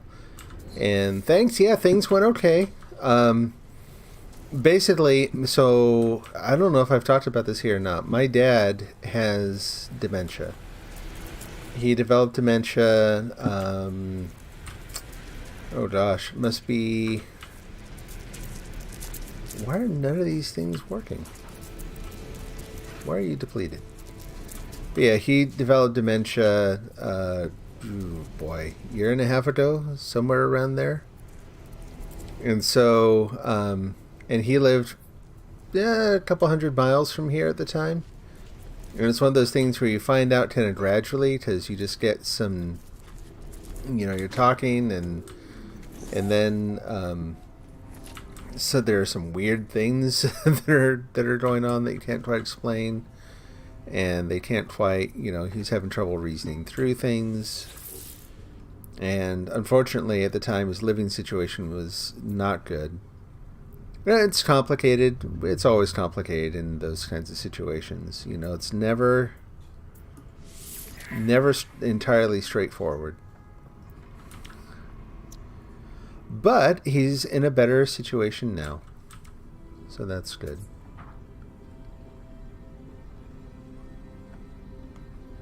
Yeah, we'll do a window panel here.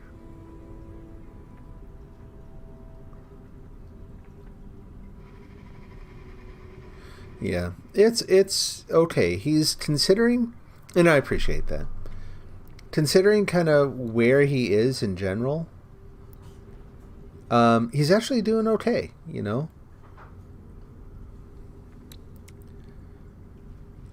The most difficult thing really is that it can just be confusing for him. Like a lot of the times our conversations are really the same conversation 3 or 4 times.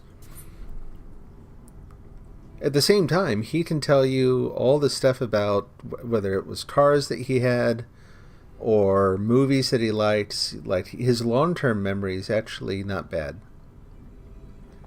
But the day-to-day, we went through what was probably the hardest part of the thing, like you do early on, where there's one of the worst things about those kinds of conditions is that it's very difficult for the people experiencing them to accept that there's something wrong, because you can only imagine, like, if you can't remember the day-to-day stuff, it's going to feel like people are making stuff up. It's going to feel like people are maybe trying to take advantage of you, right? So giving him confidence that it's okay, that we're taking care of things, all that could be a little tough, and that could be for him obviously just kind of frustrating. But we went through some difficult discussions and stuff, and he's doing better. It's still, it's never easy. It's a permanent condition. It's hard for him to understand that. So, but a lot of it is you learn to kind of navigate the conversation differently than you would an ordinary conversation. You just kind of learn to, you learn which things to focus on. You learn which things to kind of move around. You learn which topics are going to be helpful and comforting, which ones are maybe things that don't really have a good resolution. There's nothing you can really do about them, so you don't bring up as much anymore. You learn as you go.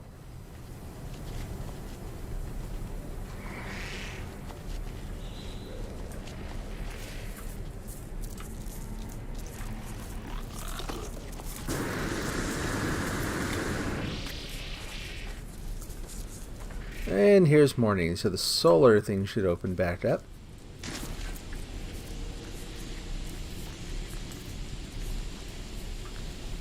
Should.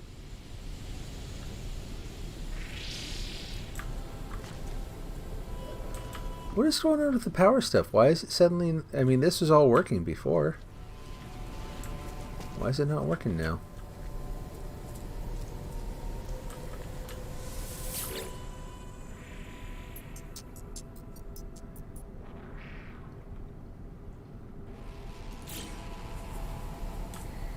Why aren't you working?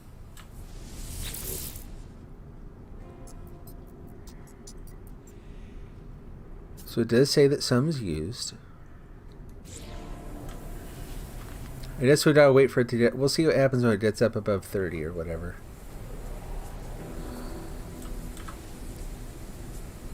Yeah, no, I get where you're coming from there too. And that's, when I talked about before how important his movies are to him, all his, he has this big collection of westerns and war movies and older films. That's one of the reasons that's so important. I mean, that was important to him before any of this happened. That's how he spent a significant amount of his time,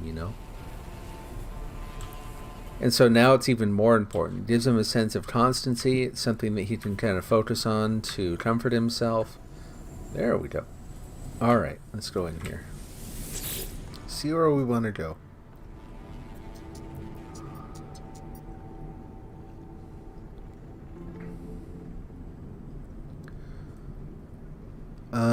Let's see.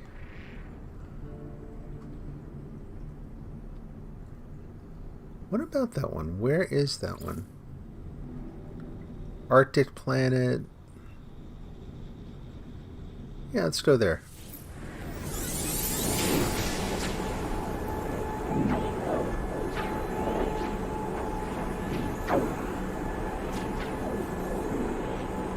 But he lived with us for a little bit, and we knew it wouldn't be permanent. We didn't have the facilities here to take care of him.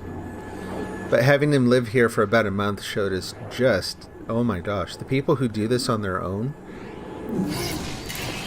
there is so much involved in taking care of someone in that situation. Ah, yeah, here we go. Where I was hoping we'd end up. So, let's see. Why don't we go into the build mode.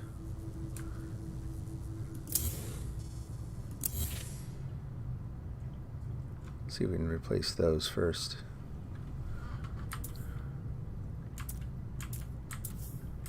Basic concrete, ferrite dust, and glass. So we gotta make some glass. That's cool. We can make glass.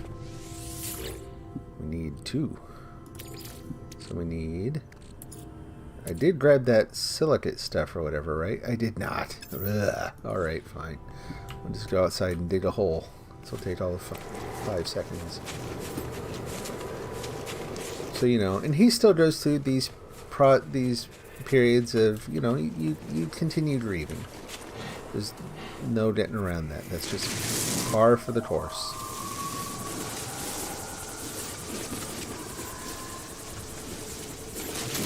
But you do what you can to kind of normalize it. It's one of those things that right now the hardest thing about it actually, again, is the whole COVID-19 thing. Because the facility he's in, thankfully, is very, very responsible about how they deal with it. And so they've had no issues, right? They had one person in the part of the facility where people still live independently who ended up with COVID, but they locked everything down so efficiently they haven't had any other problems. They haven't had any serious illness or anything. But for him, it means that he doesn't get to visit, right? And it's just naturally, it's really difficult to explain. Here's why, we can't come over very often. Here's why when we do come over, we have to talk through a window. Right now, we can't even do that. Things are a mess now. That's all there is to it. Oh, I thought I made glass. What did I just process? Oh, did I leave it in the machine? There. I'm like, wait a minute, what did I do? There we go. Nice, look at that. Cool. Let's actually make some more of that. We'll dig around in the dirt for a while. Do we have the building menu? Have anything that we can dig for? Oh, whoops. Gotta change the controls on that thing. Not really a lot else to dig for. Over there, there's a buried cache. Let's go check that out.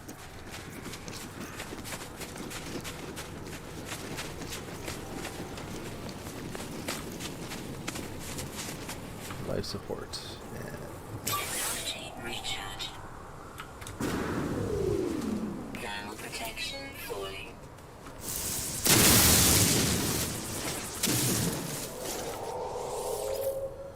What do we get? Mineral record. Nadropatite something or other. What in the world? Okay, let's see what that is. Maybe it's worth lots of money. That's what I care about. Nope, not a ton. A fragment of discovery data from planet Isom blah blah blah concerning local minerals. It's marked as having been collected by traveler, iteration, yada yada. Primary element radon. I guess we can analyze it, right? It had nothing. Now I got nothing. Oh well. Alright. Let's keep reading.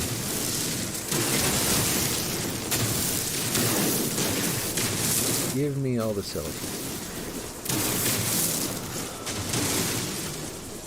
You know, the other thing too about his living situation before we got involved was he ended up having a really, really bad infection. Like, it went into his hip, and we got it taken care of, but the poor guy went through a lot of pain, a lot of, you know, like, it's the other thing about one of the dangers of that illness is you can't really articulate what's going on. It's very difficult for him to explain to someone where it hurts, basically. You know, if something's wrong, he just knows he feels agitated. He was pointing out to us that his hip hurt. We had no idea what was going on. We had to really fight at the hospital to get them to do certain tests, unfortunately. Which is silly, but it is what it is. Your cousin, which you told him Uncle Ed, he was put in a home, where he gets washed, but he takes care of his own stuff. He's put there because he won't stay on oxygen, so he passes out. Yeah, right. Well, it's a similar situation, right? Maybe for different reasons. But that was part of the conversation for a long time. He's like, well, you know, basically, why can't I get my own apartment? And I said, because you don't take your own meds. Like, he's diabetic. When we got involved, he had kind of, like, he hadn't really cut himself off from us, but he had made some decisions that made it, again, I can't really say much, but made it difficult to interact. It isolated him in ways that were difficult to work around. And it finally got to the point where, yeah, he's diabetic, and he ended up in the hospital over it. And then he was having other issues, just again, no detail, just medical issue, one thing after another, multiple trips to the ER. So we went up there and investigated, and it was a nasty situation. Things had deteriorated very quickly. People involved around him were being indirectly abusive, and unfortunately, this is a really common story for seniors. You get someone involved in their life who acts like they're helping out, but ends up just kind of like using them for whatever resources they can get out of them. And we had talked before about that a lot, and when he was still relatively well, like I said, he kind of made his, you know, it was very difficult to talk to him about anything. He had his own view on the whole situation. There's nothing we could do. Wasn't until it was blindingly obvious to his doctor that things were not okay, and then other measures were taken, and we made sure he was okay. He was treated. The infection was treated. It ended up with like being a lot more involved than it should have been. Thermal protection falling. But he is better now. Well, your actual uncle takes care of his stuff. Ended selling everything. Oh my gosh. Killing his cat and bulldozed his house, and so your uncle doesn't let you talk to him because he wouldn't be able to lie, so you haven't been able to see him or even talk to him for like 2 or 3 years. That's awful. Yeah, that sucks.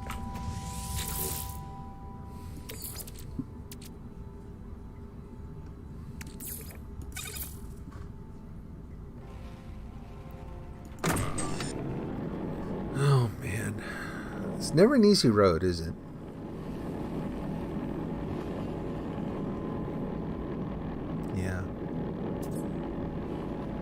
But that's something like for my dad too, that is fairly common to people with Alzheimer's or other forms of dementia, is that he can't have his own phone. Like the call I just got, he talks to someone at the facility there and they help him out.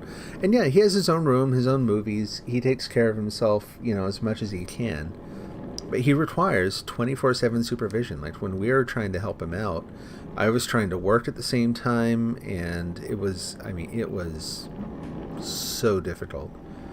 So they help him out with all that. They make sure he's well and taken care of and, cleaned up and everything. There's a lot that he can do on his own there. But he cannot, for example, go shopping because he will forget where he's going a couple steps out the door,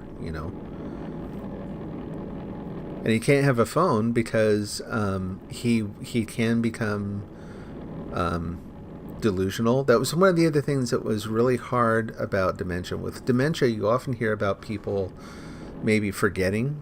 They have just memory issues. But the other side that you don't hear as much about is that they get false memories. So he will sort of combine elements from different points in his timeline and become very disoriented. And if he ever feels like, he's being... if he suddenly, for any random reason, doesn't trust someone around him, it can be problematic because he may want to, he may, people in that situation may call 911 and that kind of thing where there's nothing actually going on. So, but the people at the facility, again, when he wants to talk, they can help him out. And so we talked. So tonight, again, it was kind of a, the same cycle of conversations 3 or 4 times around, but it helps him feel better. Actually, I'm not going to put windows on this side. Well, maybe just a rock wall, but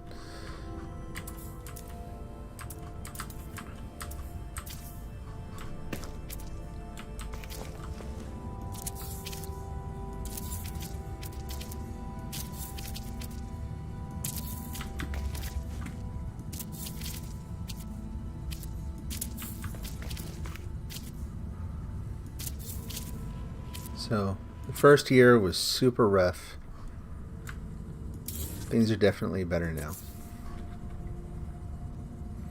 And you haven't been able to talk to him because when he moved there, no matter what, his first question is, how's Butterscotch's cat? And he asks when he'll be able to go home and see him. Yeah, I'm very familiar with that. Like,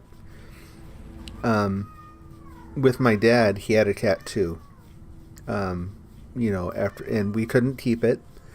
In this case, it was a better ending in that we were able to rehome the cat. There's a lady who works in our community in that respect who does just an awesome job with that sort of thing. She is single-handedly really, really helped with strays in our town. She's done such a good job. And so she was able to help find a really nice home for his cat. But for him, it's still hard because there are actually 2 things. One of them is he'll want to know, like, he'll want to have the cat again. Is there a chance I could get the cat back? And we have to repeatedly say, no, it's not going to work out. Someone else owns him now. But then he had a couple dogs that they died of natural causes. But every once in a while, he kind of slips back and thinks that the dog's alive and it's in danger somewhere. Like the dog is up at his house, and then that hasn't happened for a while, thankfully, because usually when that happens, that leads to a lot of other frustration that he feels. And again, not his fault. It's just, it is what it is, So, yeah, I know people like that. I've known, it seems like people who live on farms have a much more hard attitude about animals. I don't know about your situation, but I'm saying from my experience growing up, where, it's like there's nothing you can do, and then they wouldn't even euthanize it. They just something awful, you know what I mean? And it's like, what the heck? Where does that even come from? I don't know. I don't get it.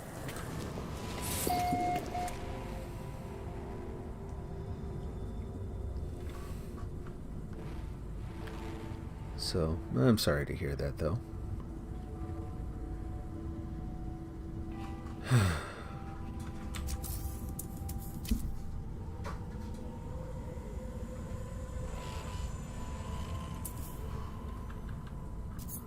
I'd like to do 2 layers of that. We'll just keep the one. We'll just keep the one. Alright, so here we are in another neck of the woods. We've actually warped out of the original system that I was in. We're in a completely different one now. And the reason the sky looks a little orange is that it's actually kind of an orange sun here. So everything's tinted orange. We fly out into orbit, we're going to see an orange sun. Like you can just see from that. It's actually a really kind of a blue-orange planet, blue and orange.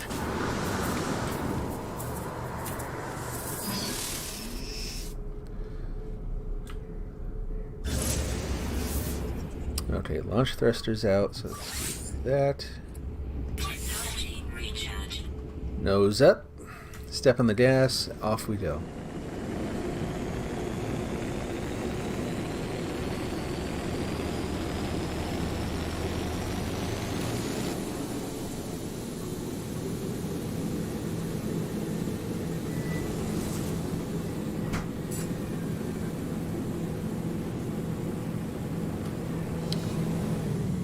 Let's see if these folks over here, whoops, see if they have any, like, suit expansions. See if we can go buy a pocket.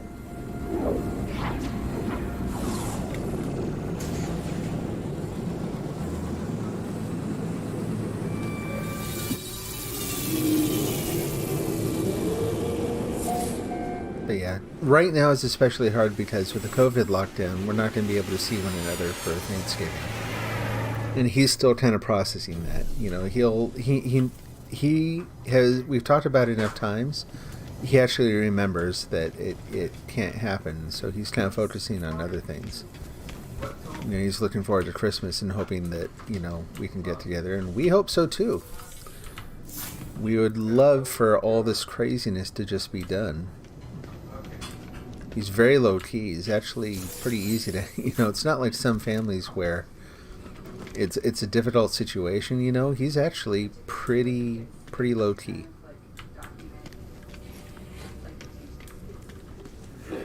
Nothing. Dude, what's up? Let's see if we can get a weapon expansion here. What do you say? Hey there. Yeah, you're the guy. Wait, what's that?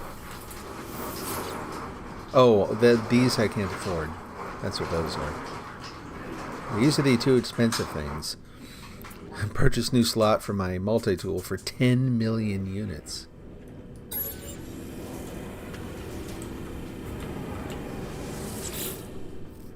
Well, that's hard. I'm sorry to hear that.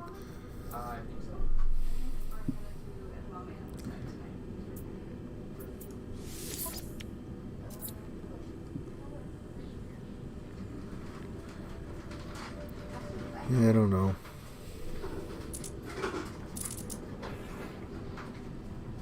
It's one of those things, life gives us enough trouble on its own, you know? You hope you can at least fall back on the basics, but I know for a lot of people it's not an option.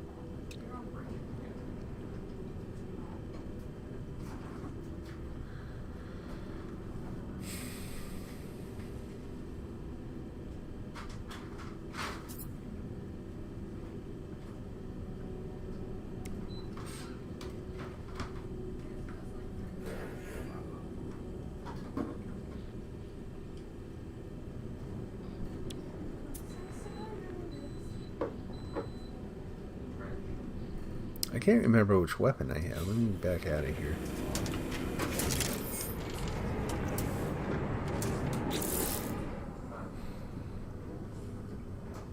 It sounded like you were pretty close with your immediate family, your folks and your brother. Is that true?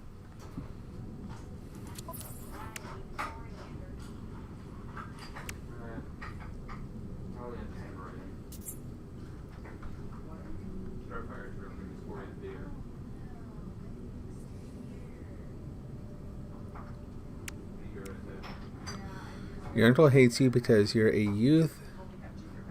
Supposed to be need a L on your left shoe and an R on your right shoe to be able to tell which is which. I'm glad you have your immediate family. That's important. Anyone else who's going to get that pissy about things, there's nothing you can do about it.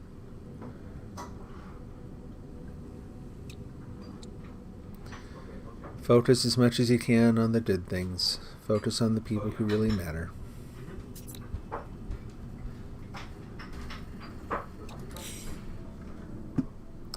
Sometimes easier said than done.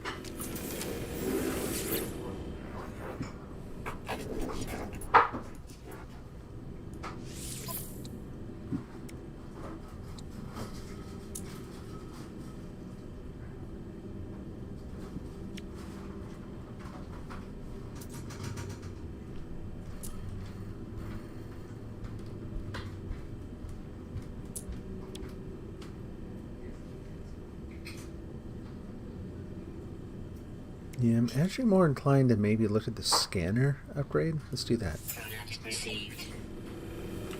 As much as I keep saying I'm going to upgrade the weapons on my gun, I'm really not that... I have not had to use it for combat very much. Let's see what we got here. Oh, where is it? There it is. Install. Right there. Quantum probe. An almost total rework of the analysis visor. This upgrade brings unparalleled improvements to scan radius, flora analysis rewards, and fauna analysis rewards, plus scan radius. Wow! Oh man, awesome. That is really cool. Alright, well there's a find. I can find something for one of my other ships.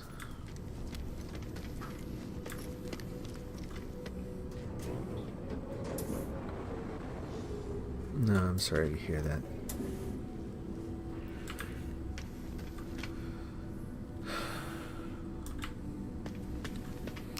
Well, I hope that you're both able to find some kind of peace someday, It's not easy by any stretch of the imagination, but I'll say from experience, it is possible. Sometimes you have to give it time. Sometimes you have to give it a lot of time.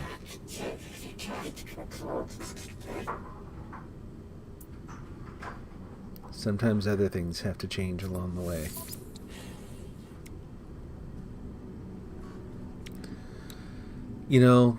People are going to say things. I think the important thing, so long as you don't believe that, so long as you don't buy into that, you're going to be okay. Even that's hard, I know, but it's really important to remember that, other people's views like that, much as you can, you just gotta let them go. It's not honestly, it's not something you can really control, right? Focus on now, look ahead, focus on now, do what you need to do.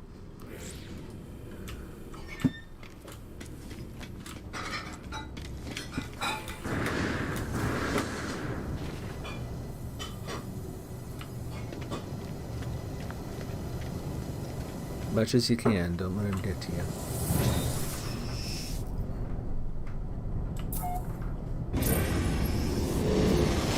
Yeah, so I'm not going to go into detail. It wouldn't be appropriate for me to do it, but, my dad, who I've been talking about, who I honestly love,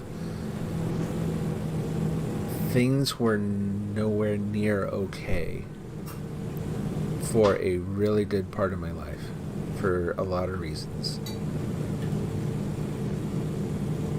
And there's still a lot of stuff there that is unresolved. I mean, the simple truth is, there's some stuff that if people in general look for something to be perfectly resolved, it's a lot of the times it's going to lead to disappointment. Like the way we are right now is very much a half a lifetime of reflection and self-conditioning and a lot of other things, a lot of other, things going on inside me. A lot of the stuff that happens completely unresolved, and it was bad. I mean, there's really, really ugly stuff.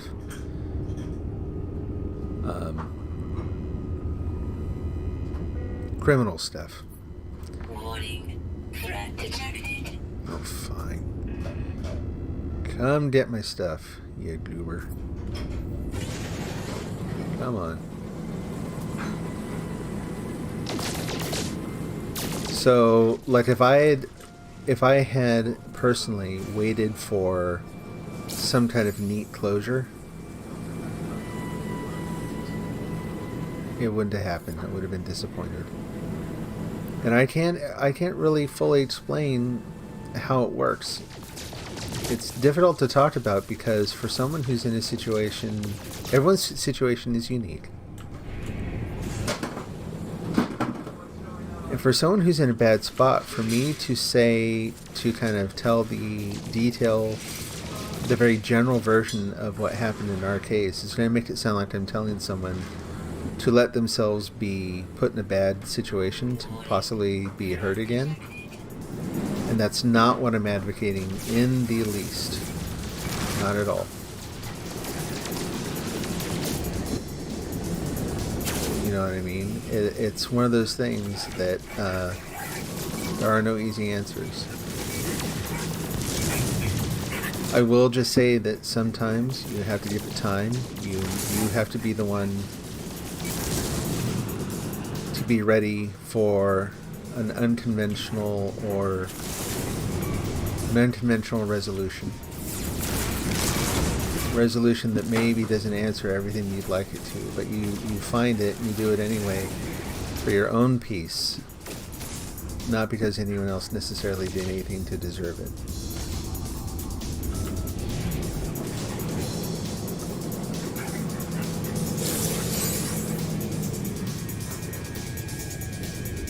Yeah, what you're describing actually sounds pretty familiar. Yep. I know that pattern. I know it really well.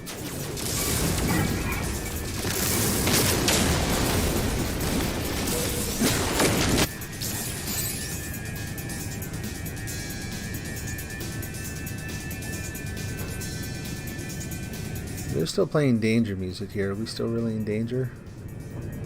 It's done. Okay. Quieting down now.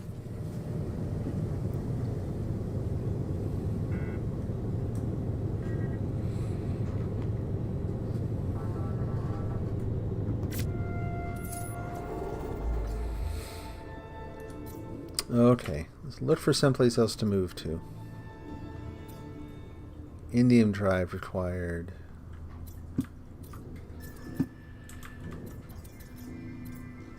Indium drive. Well, where can we go? Lumiud. Let's go there. Just for its silly name. Oh, and look at all the planets, too.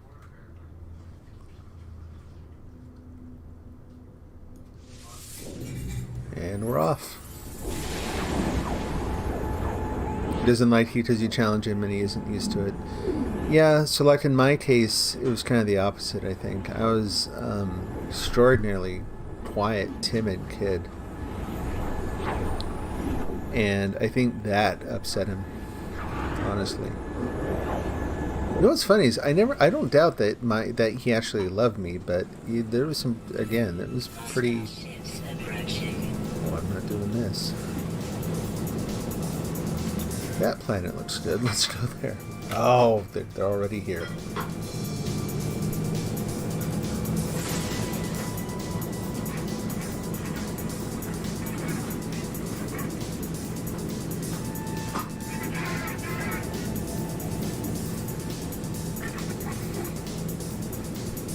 And for me, I mean, a lot of stuff came to a head in one particular incident where I think he was very accustomed to me just kind of being quiet. It was maybe one of the first times that I really, really spoke up. And, yeah, like I said, it's hard to talk about in any amount of detail. And that's not to say everything's stopped right there, but the nature of things changed, definitely.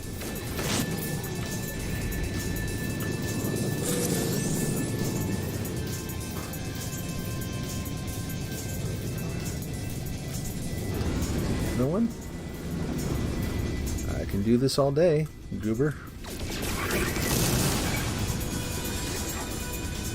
Oh, come on, where are you going?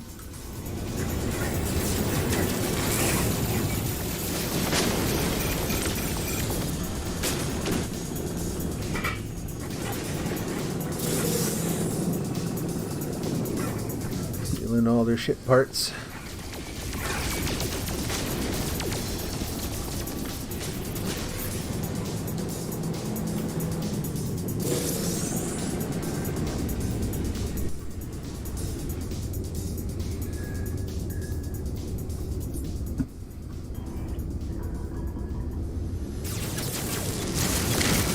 Jeez. They're just gonna keep flying out of that fleet? Is that what's going on? I didn't start this. I did not attack you guys first.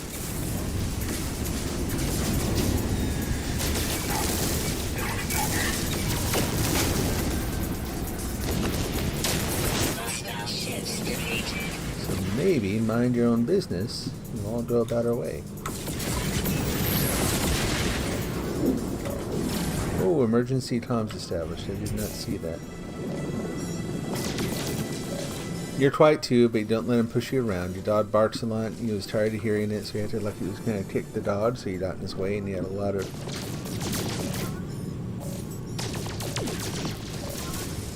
He had a lot of adrenaline.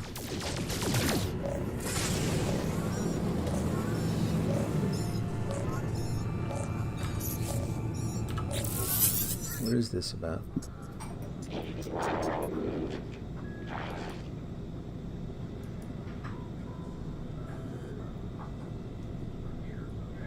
Oh. Yeah, okay.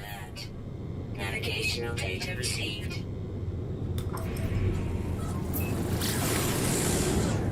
Let's not go too fast.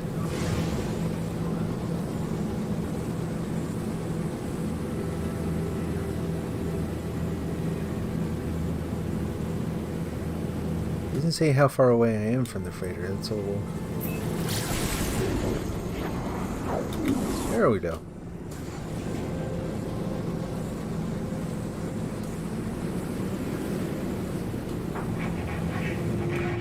Is that the door? Oh! Apparently it is. Had a lot of adrenaline, enough to lift him up by his collar. Told him that if you ever attempt to do that again, you throw out this effing window and you won't come back. Yeah, and that's... Like, it's one of those situations where even when you're able to defend yourself, right, it has a cost. Because who wants... Anyway, it's hard for me to explain. I'm afraid of saying it wrong, so I'm just going to kind of be quiet and listen.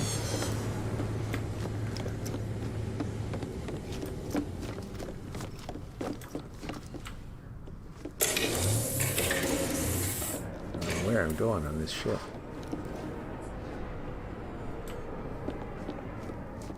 Although this looks kind of cool. Okay, go around here.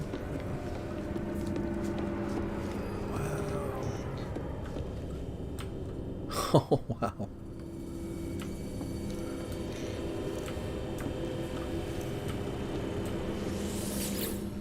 Yeah, never came to that point between my dad and I, thankfully. Different ways. Still no better, but just different.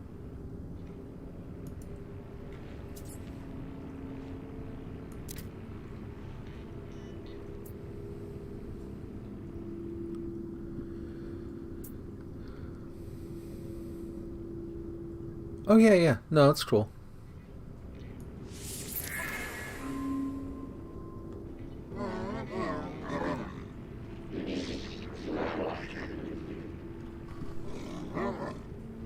He's offering me a freighter.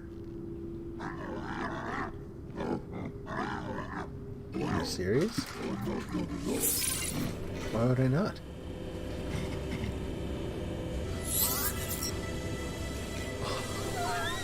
Are you kidding?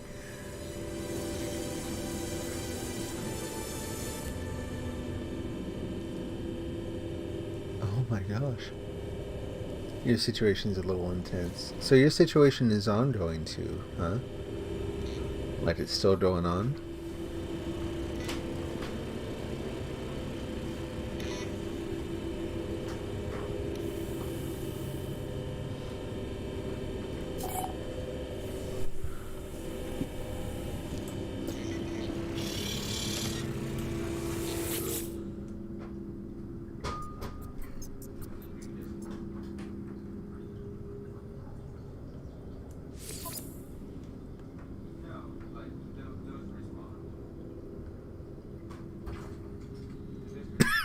Excuse me.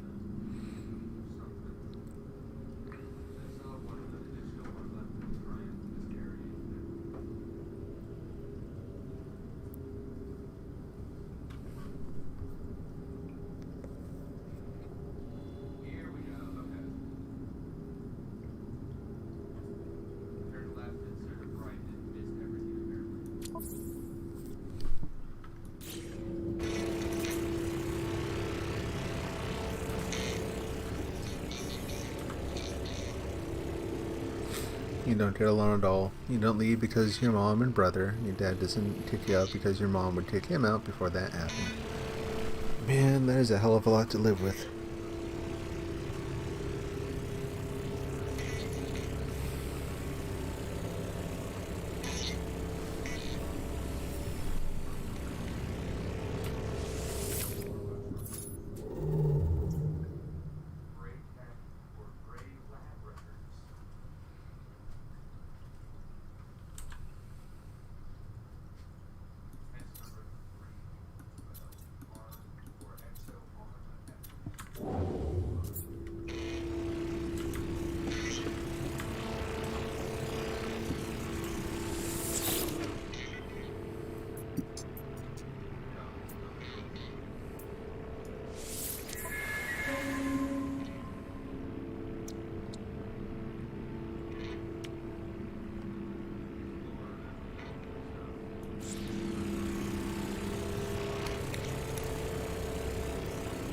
If you don't mind my asking, how's your brother get along with him?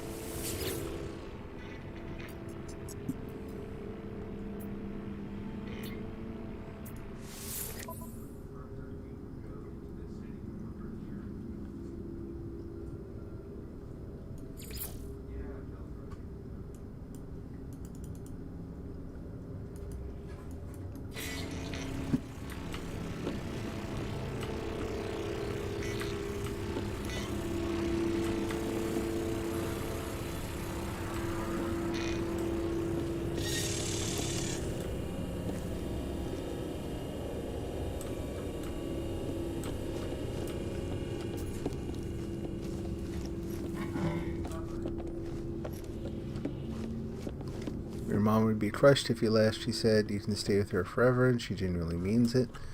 You don't plan on moving out at all. Your brother has money, so you're... Oh. I see.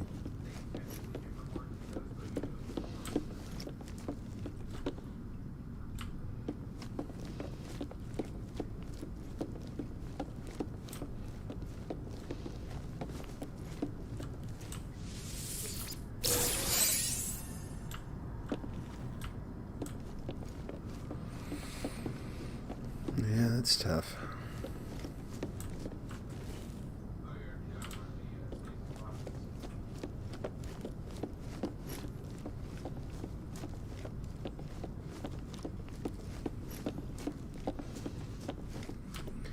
Well, man, I mean, as you find your way, I just hope you find peace. Like I said, just for your own benefit.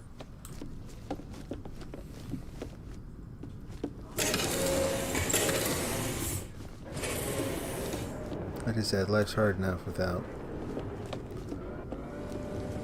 stuff like that making it even harder.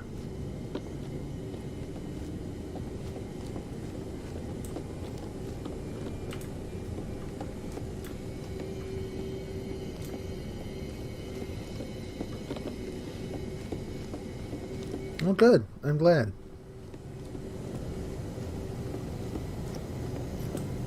No, that's good to hear.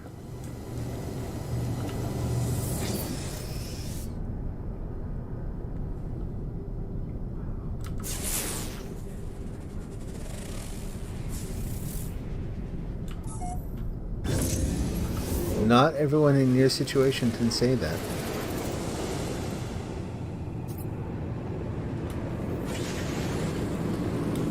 Let's go claim this planet first.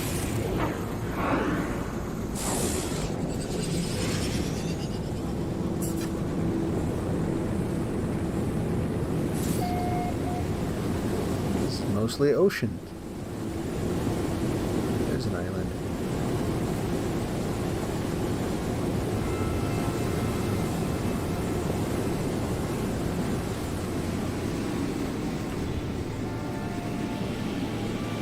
Wow. I'm looking at the first thing that comes to mind looking at this is a book I read by C.S. Lewis called Paralandra. No.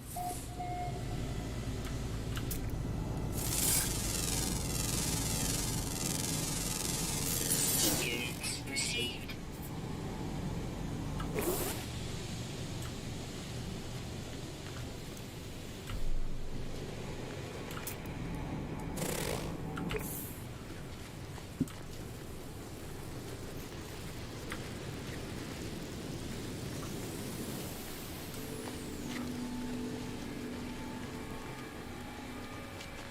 No. But seriously, if it's not getting to you, if it's not weighing you down, then all the better. Glad for that. Units received.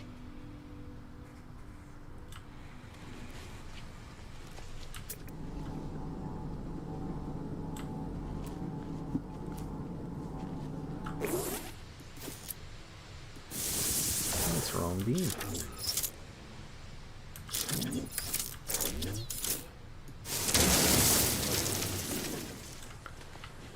Although I am kind of curious with the size. Ooh, that's rather cool looking.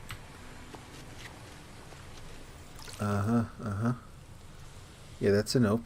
Oh, okay, this is pretty. Remember we were talking about that fear of the ocean and how it can come out in games, and how that was why. Can't think of the name all of a sudden. You mentioned it. The ocean exploration one would be like a nightmare fest for me. I'm getting those vibes right now, even just with this shallow water.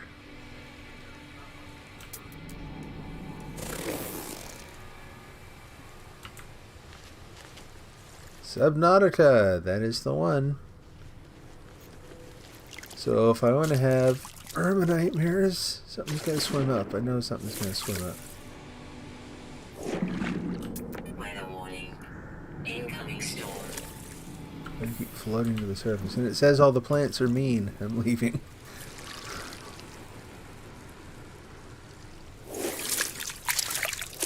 I wonder how. Oh, I can't. I was gonna say. I wonder how quickly I can construct a hut, but the hut ain't the thing. It's the computer I'd have to build first.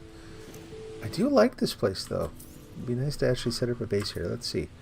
Base computer, chromatic metal, 3030. We can do it. Let's use. Oh hell if I know. Let's use. Why am I so indecisive here all of a sudden? That. Do that. Yeah, I'm about to get roasted. Let's just set that down somewhere.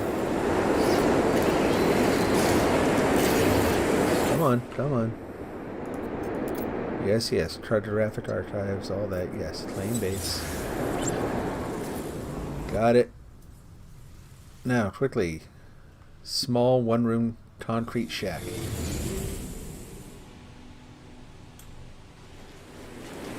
Z. Structures, basic, concrete. Where's the floor? Where's the floor? Roof, concrete floor, panel. Okay. Where is it? Why is it not showing up? Oh, there it is. Did it build it? It did. Wall. Floor frame. That'll do. Here. Just building around ourselves.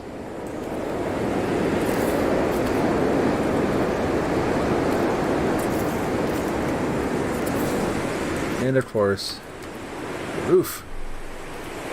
The boiling rain out. Come on. Nope, not there. Yes, there.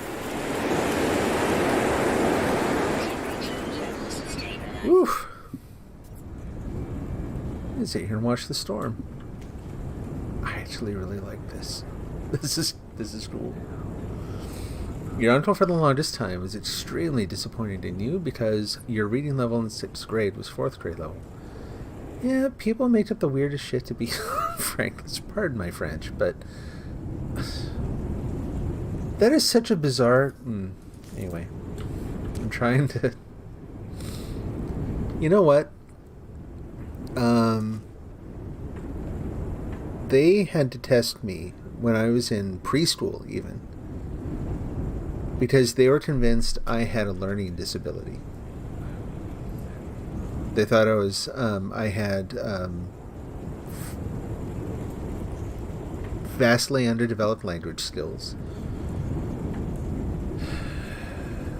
It's one of those things where part of the reason for what was going on was this other situation that I've been talking about. It wasn't just learning, when you have stuff going on in the home that's like what was going on, guess what? It prompts behavioral issues, among other things. But my point is that, like, even today, I am one of the slowest readers you will ever meet. I really am. I'm not exaggerating. I read so slow. I got all books for Christmas last year, and I was thrilled. I love reading. I've rediscovered reading after a long time, and I just love it. And it's taken me forever to get through that one batch of books, and that is fine. I don't care, But yeah, it takes me a long time. So what?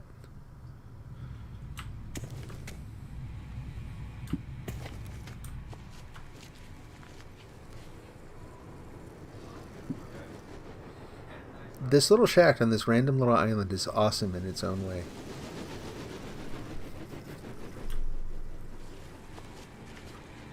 Yeah, just forget it,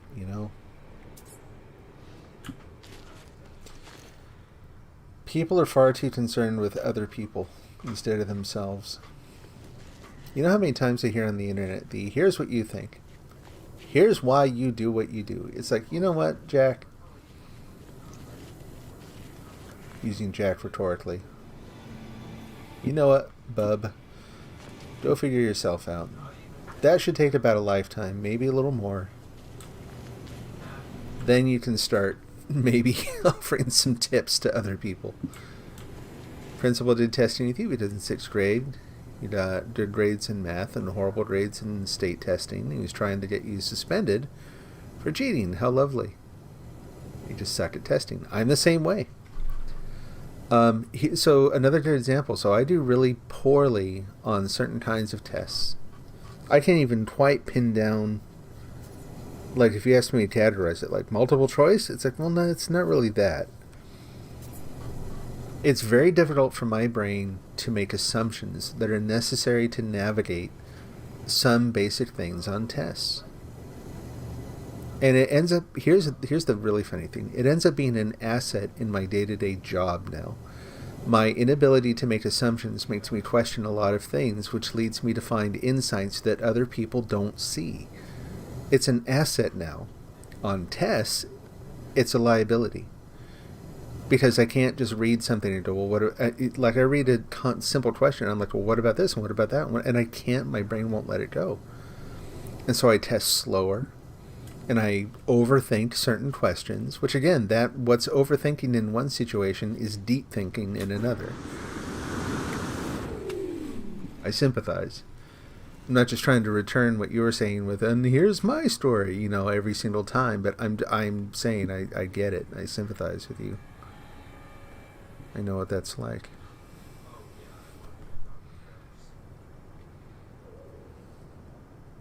And still, like, I took some courses, like, once I figured out that I actually could do more than my earlier classes would suggest.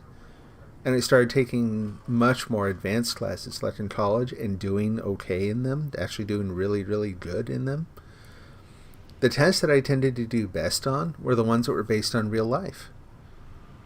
So like I took a course in, they call it optoelectronics. It basically means lasers. You're learning about how lasers are produced and manufactured and used, and you're learning some basic laser design principles and that kind of thing. And the lady teaching the class was awesome. She was from industry. She was not a teacher by profession, but she was a good teacher at the same time. But she was visiting our university for a year and doing a sort of an exchange from industry with the school, where she would do some research there and then she would also teach. And so her test was, here's an actual problem out in the field. You're doing this kind of research work with a laser. You're using it to gauge distance on this scale in these conditions. And when it's not made up, when it's not this forced arbitrary thing, I locked into it and my brain did just fine. I just nailed the exam. But then you get the more basic questions about things, and I just choke on them because it's completely unrealistic, and I have a lot of difficulty letting go of that and just sort of, again, oversimplifying or simplifying and making assumptions about stuff. So during a 2-hour-long state reading test on a computer, you fell asleep for the full 2 hours because you get burned out quick on tests. Yep. And I don't know about you, like when I read, that's the other thing that happens to me, is I actually fall asleep. That's the other reason I didn't read, or I thought I was a bad reader for so long, is, I would just conk out. And so I've learned different things to keep that from happening. I will read out loud. Like, even if no one's around, if I read out loud, it helps. It turns out it helps me with writing, too. Like, I still have writer's block, but when I verbalize it, when I actually say what I'm working on out loud, a lot of the times it gets me through the block. And I discovered that, again, on accident, not in school, in industry, because I had to give presentations regularly as a manager on what we were doing, the state of things, status updates, present to executives and the rest of engineering, and, you get used to it. Even though I was terrified of speech in school, doing it in an area where I knew something, where I was confident, and I knew the topic in advance and I could prepare, every single one of those I wrote verbally. I tried over and over again to write them out, like in PowerPoint, like as a presentation first, and then present them, and I stank every time. As soon as I figured out that I could verbalize them and almost memorize the speech part and then write them down, it was a game changer entirely.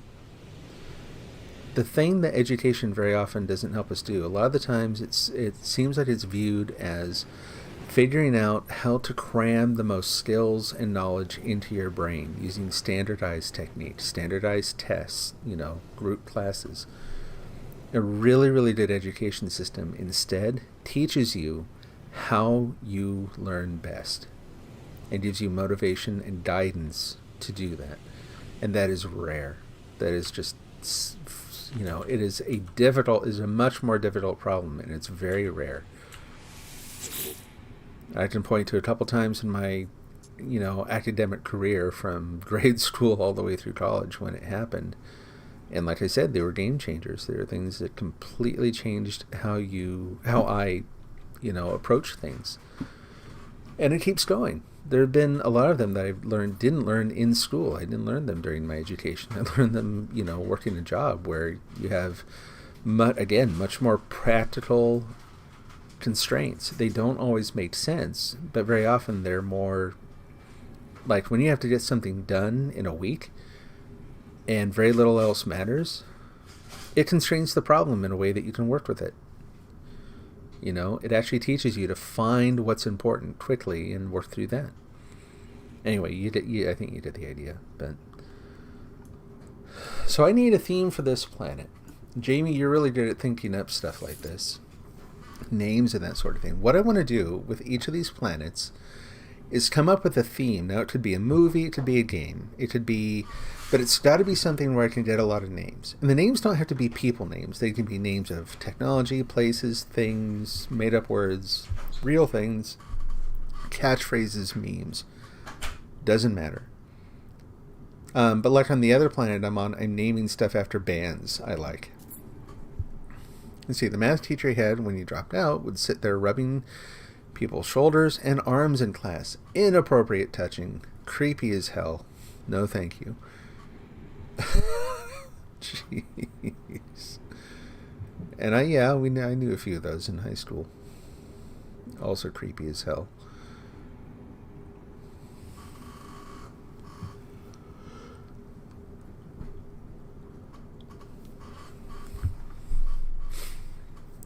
Like the first planet I find in this game where everything is aggressive and mean and nasty, like I'm just going to name everything Karen. We'll number them, or we'll come up with things like, like Red Karen or something if it's, if it has a distinct color or something, but everything will be Karen on planet Karen. This is not that planet. So far this is, like, there's some nasty stuff, but it's not that bad.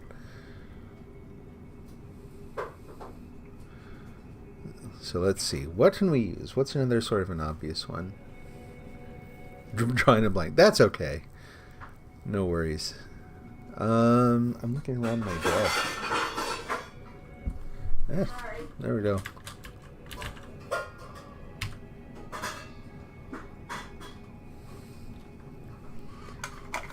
Let's see. Anything else in there? What is the...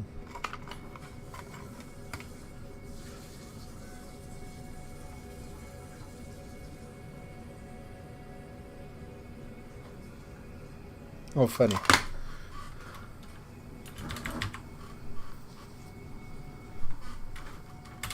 Mars is the company that distributes Altoids. Yeah, it seems appropriate. Red for Mars, kind of a minty color in the water for Altoids. It works. Alright. Alright, well, we've established a Mavis beacon. There you go. Save that one aside.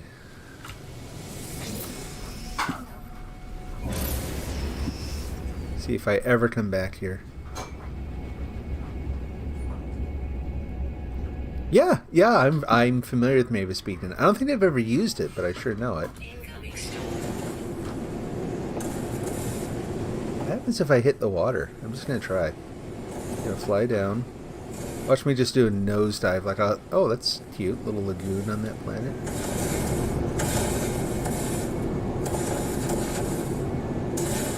Why is my ship making that noise? I don't like that.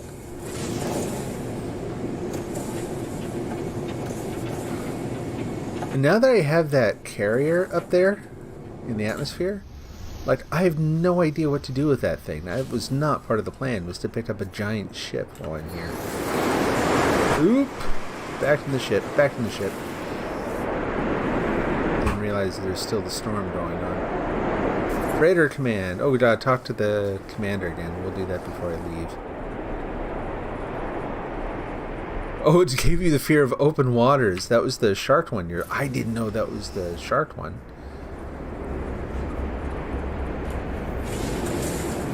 Yikes.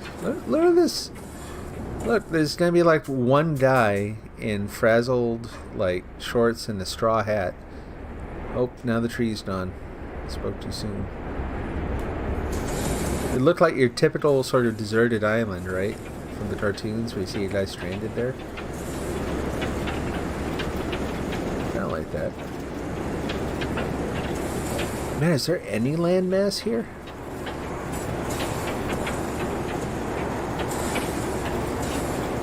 Gilligan's Island, right, yeah. That's exactly what I was thinking with that little lagoon there. Go back to make base, got, I don't know what, Skipper, Marianne, Ginger. Set up a lab, of course, for the professor.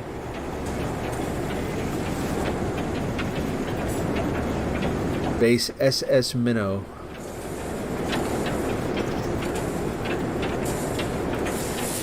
Anybody out there? Do a little scan. Fly through the boiling rain.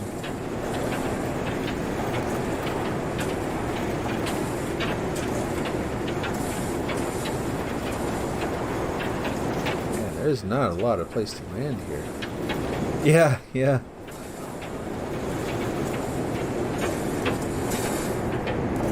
Well, here's a place. Just have to wait for the storm to clear now. There we go.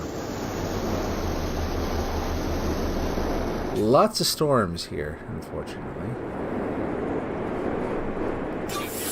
Recharge.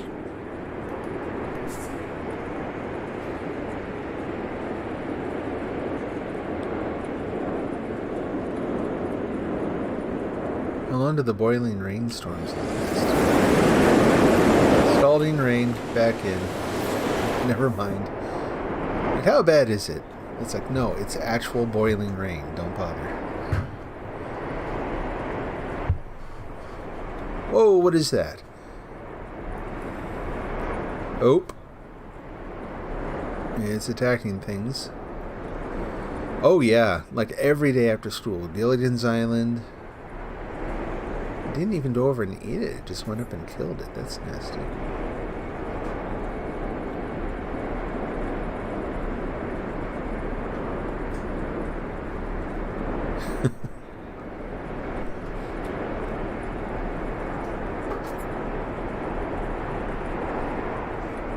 Three's Company. Yeah, The Cosby Show. Definitely.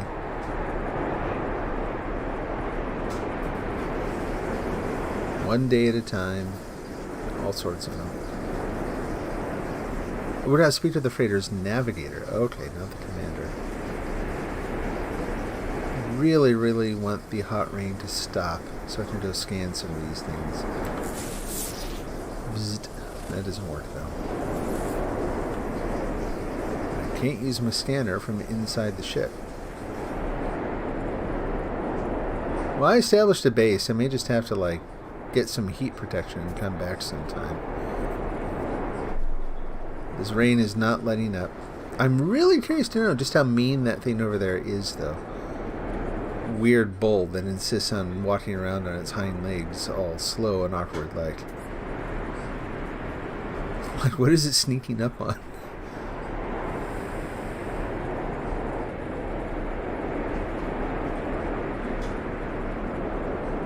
And how in the world did they develop on this little teeny island?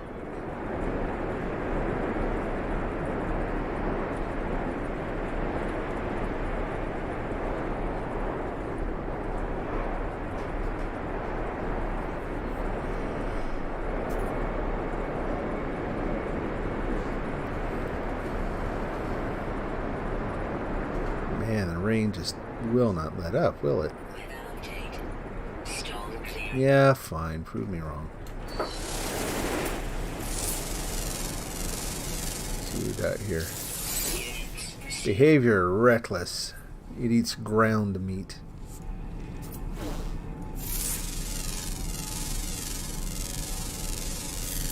Units received. Oh, the trees aren't scannable? Oh, there we go. Units received. Hi. You're neat. I mean, seriously, it's neat looking. But I'm waiting for it to decide it doesn't like me.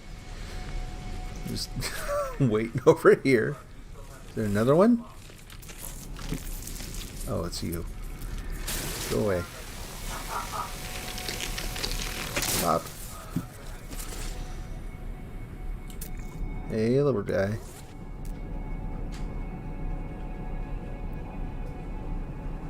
Yeah, me too. I know what you mean.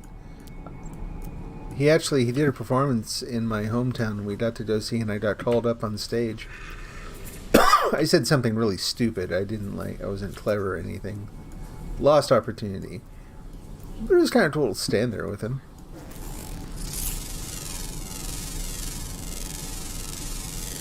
Units received. Wow, it's actually really pretty here. This is cool. There we go. Caudubus? No, that's not your name. That's okay.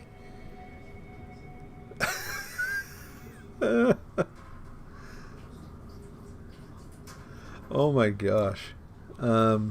Where's the... How do you do this? Oh, there we go. No. It's called the Gilligan bear. Oh, hey, Nikki. How are you doing?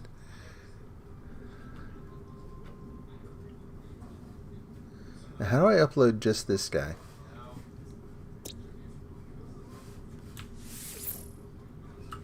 No? Maybe you have to discover a certain number first. I don't know. I'm not sure why it won't let me.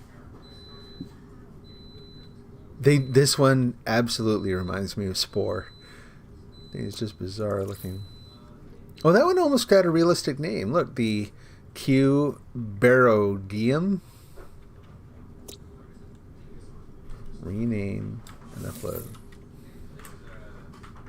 We had the Gilligan bear.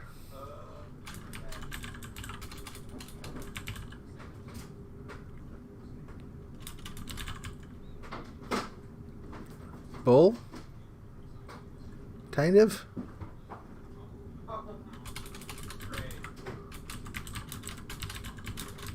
Cat thing.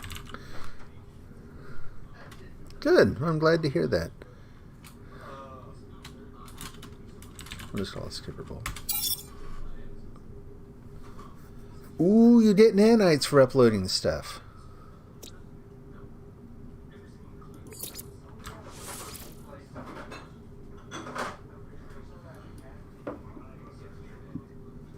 Now that was weird. When I used the edit functionality, it wouldn't let me upload it after that. I'm not sure what to make of that. Oh, shoot. Dang it. I knew I should have waited. I think he's already uploaded, unfortunately. Yeah, he's already named. Yours is better. I need to have like a grace period where I wait for you to review the names before I finalize them. Weather warning. Incoming Oh jeez, storm. here comes another one of the rainstorms. Alright, let's head to another planet. This place, it's hard to stay outside for any amount of time. Really pretty, and again, look at that. Like little lagoon thing. That's cool. Ooh, there's a mountain over there. Let's go see that. And then we'll leave. What you up to tonight, Nikki?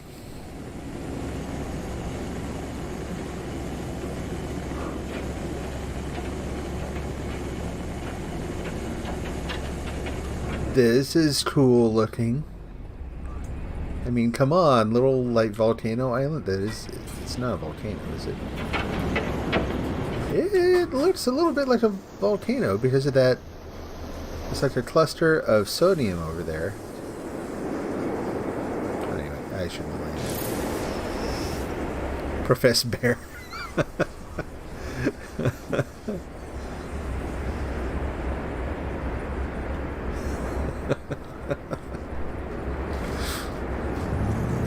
We'll set that as a goal. I will remember that about this place and come back someday with a heat suit so I can actually do some work.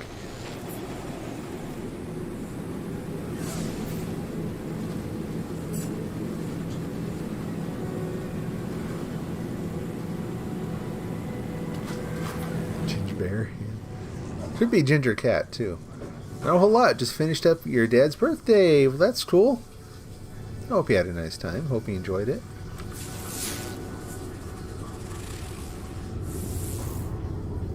Aggressive sentinels. No. Well, okay. We're going to go down and land and get out just so that we can, like, claim it. There's no way I'm staying there. Vic Late is the planet's name. Vic Late. That is weird. Cactus flesh. Not just cacti, cactus flesh. See some of these aggressive sentinels here. I love the clouds in this game. You can just fly through a cloud bank. Swoosh. There's just something very cool about that. And put on the brakes. Oh. Hey, Jamie, you liked westerns, right? How about alien westerns? I was thinking if you found a organic rock, in quotes. Extreme sentinel burn. What? What? Sentinel burn. I can't hear what it's saying. Hold on.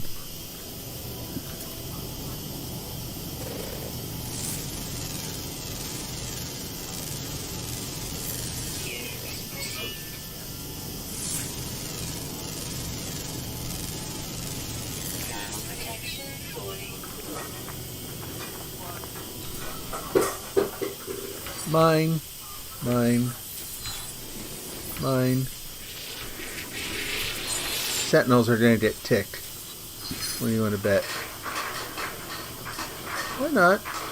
Or not. Sorry about the noise. I think it's probably okay. But anyway, you have Mr. and Mrs. Howell. That was my stupid joke. That was my dad joke. If you find something on that planet that looks like a wolf, it has to be Mr. or Mrs. Howell. Ooh.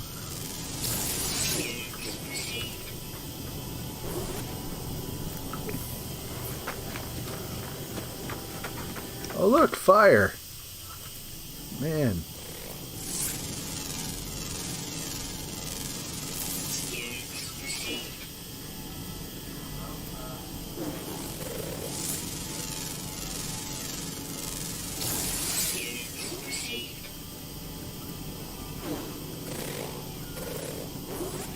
Anything else here? Well, that maybe works too. All kind of depends on what you find on the planet, right? Oops.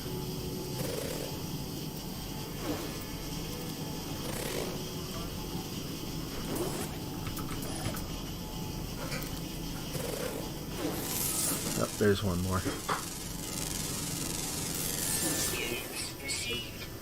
Okay, we have claimed the planet. What are those things over there, though? Whoop, that's not it. This. What are those? Oh, really? Okay. I'm gonna do this.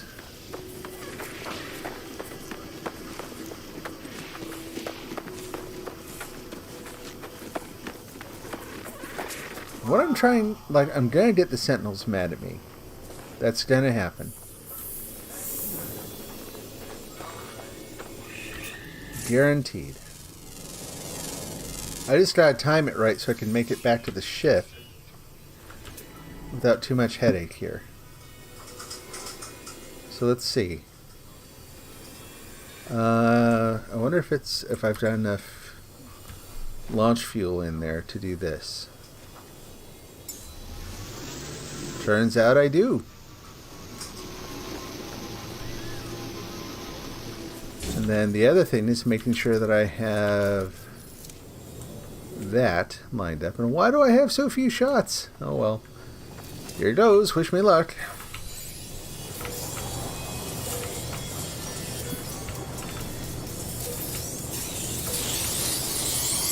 I hear him. We're gone.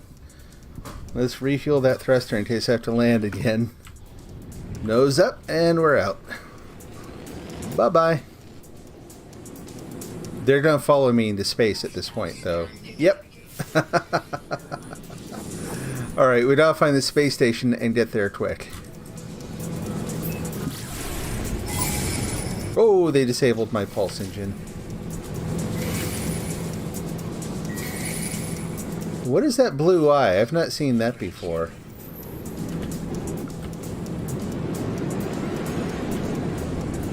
Where are they?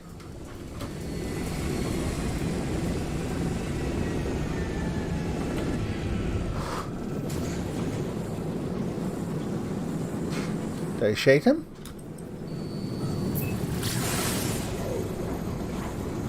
May have got rid of him. Whatever you do on my streams, you're okay at making up names, but anywhere else you're terrible. Well, that's interesting. Huh.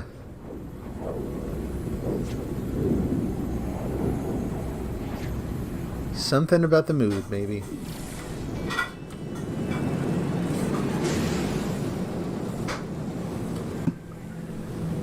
Where's the door? I hate it when the door is difficult to find on these things. I'm getting car sick here. There we go.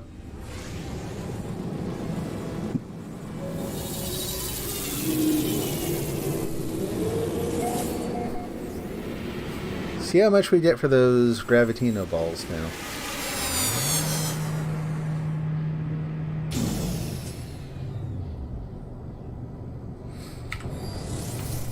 Well, that was fun.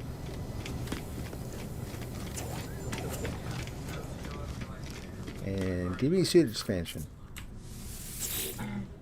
Hello. Totally worth it. What is that I hear? Is that all him? Noisy.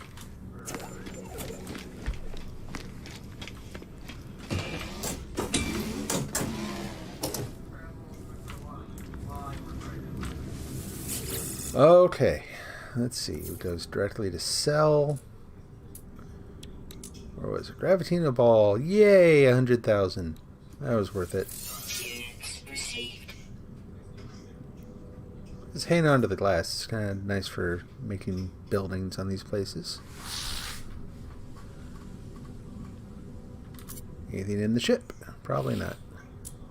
Oh, the that anomaly thing. I don't use those. For 3,000? Yeah, go ahead.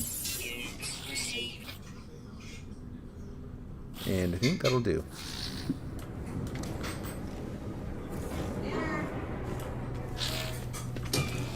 Alright, so I'm going to head back to my new freighter, which I have no idea what to do with. And park there and probably call that it for today. And then that way I'll pick up next time. We'll go talk to the navigator, see what he wants to chat about. Like, hey, have you ever owned a freighter before? I'll be like, no, what do you do with them?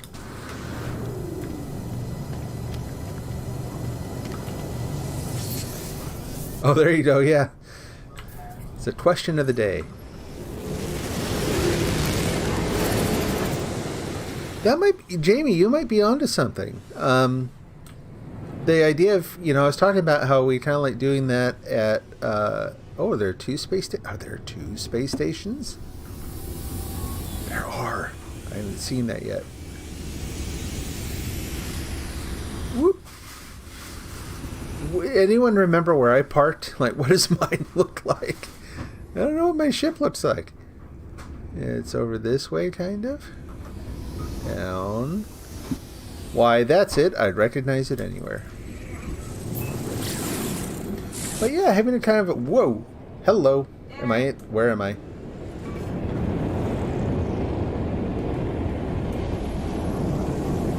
Do not enter a freighter through the engine. This much I know.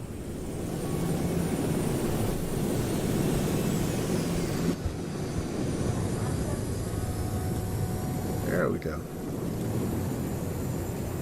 Yeah, but it'd be fun to do on the stream, have kind of a question of the day to post. We could have a QOTD command so that you can see the question of the day. I could have a bot that posts it in chat every once in a while. It could be fun. Just a lightweight thing to kind of, keep the conversation going. Say hi to new folks. Well, I like the idea. And I'm actually going to be done right here. I'm parked in my garage. I own this enormous ship that my other little teeny ship is in. That's weird. No idea what to do with it now. Alright, let's go ahead and we'll go to options. Actually, we'll just leave that there. There we go. That's the ending view for today. So sorry, I gotta shut it down. Nikki, sorry since you just jumped on. But gotta run, gotta go have dinner, and then writing, and then bed and work, and you know the cycle. a lot of fun. Jamie, really fun hanging out as always. Take care of yourself. Life can be interesting, can it? But yeah. Yeah, I think I totally agree. I'm gonna see what I can do to port over that idea. I think it'll be fun. Hope you both have a really good evening, and hope to see you again soon. Likewise, you too. God bless. Take care. We'll see you again soon.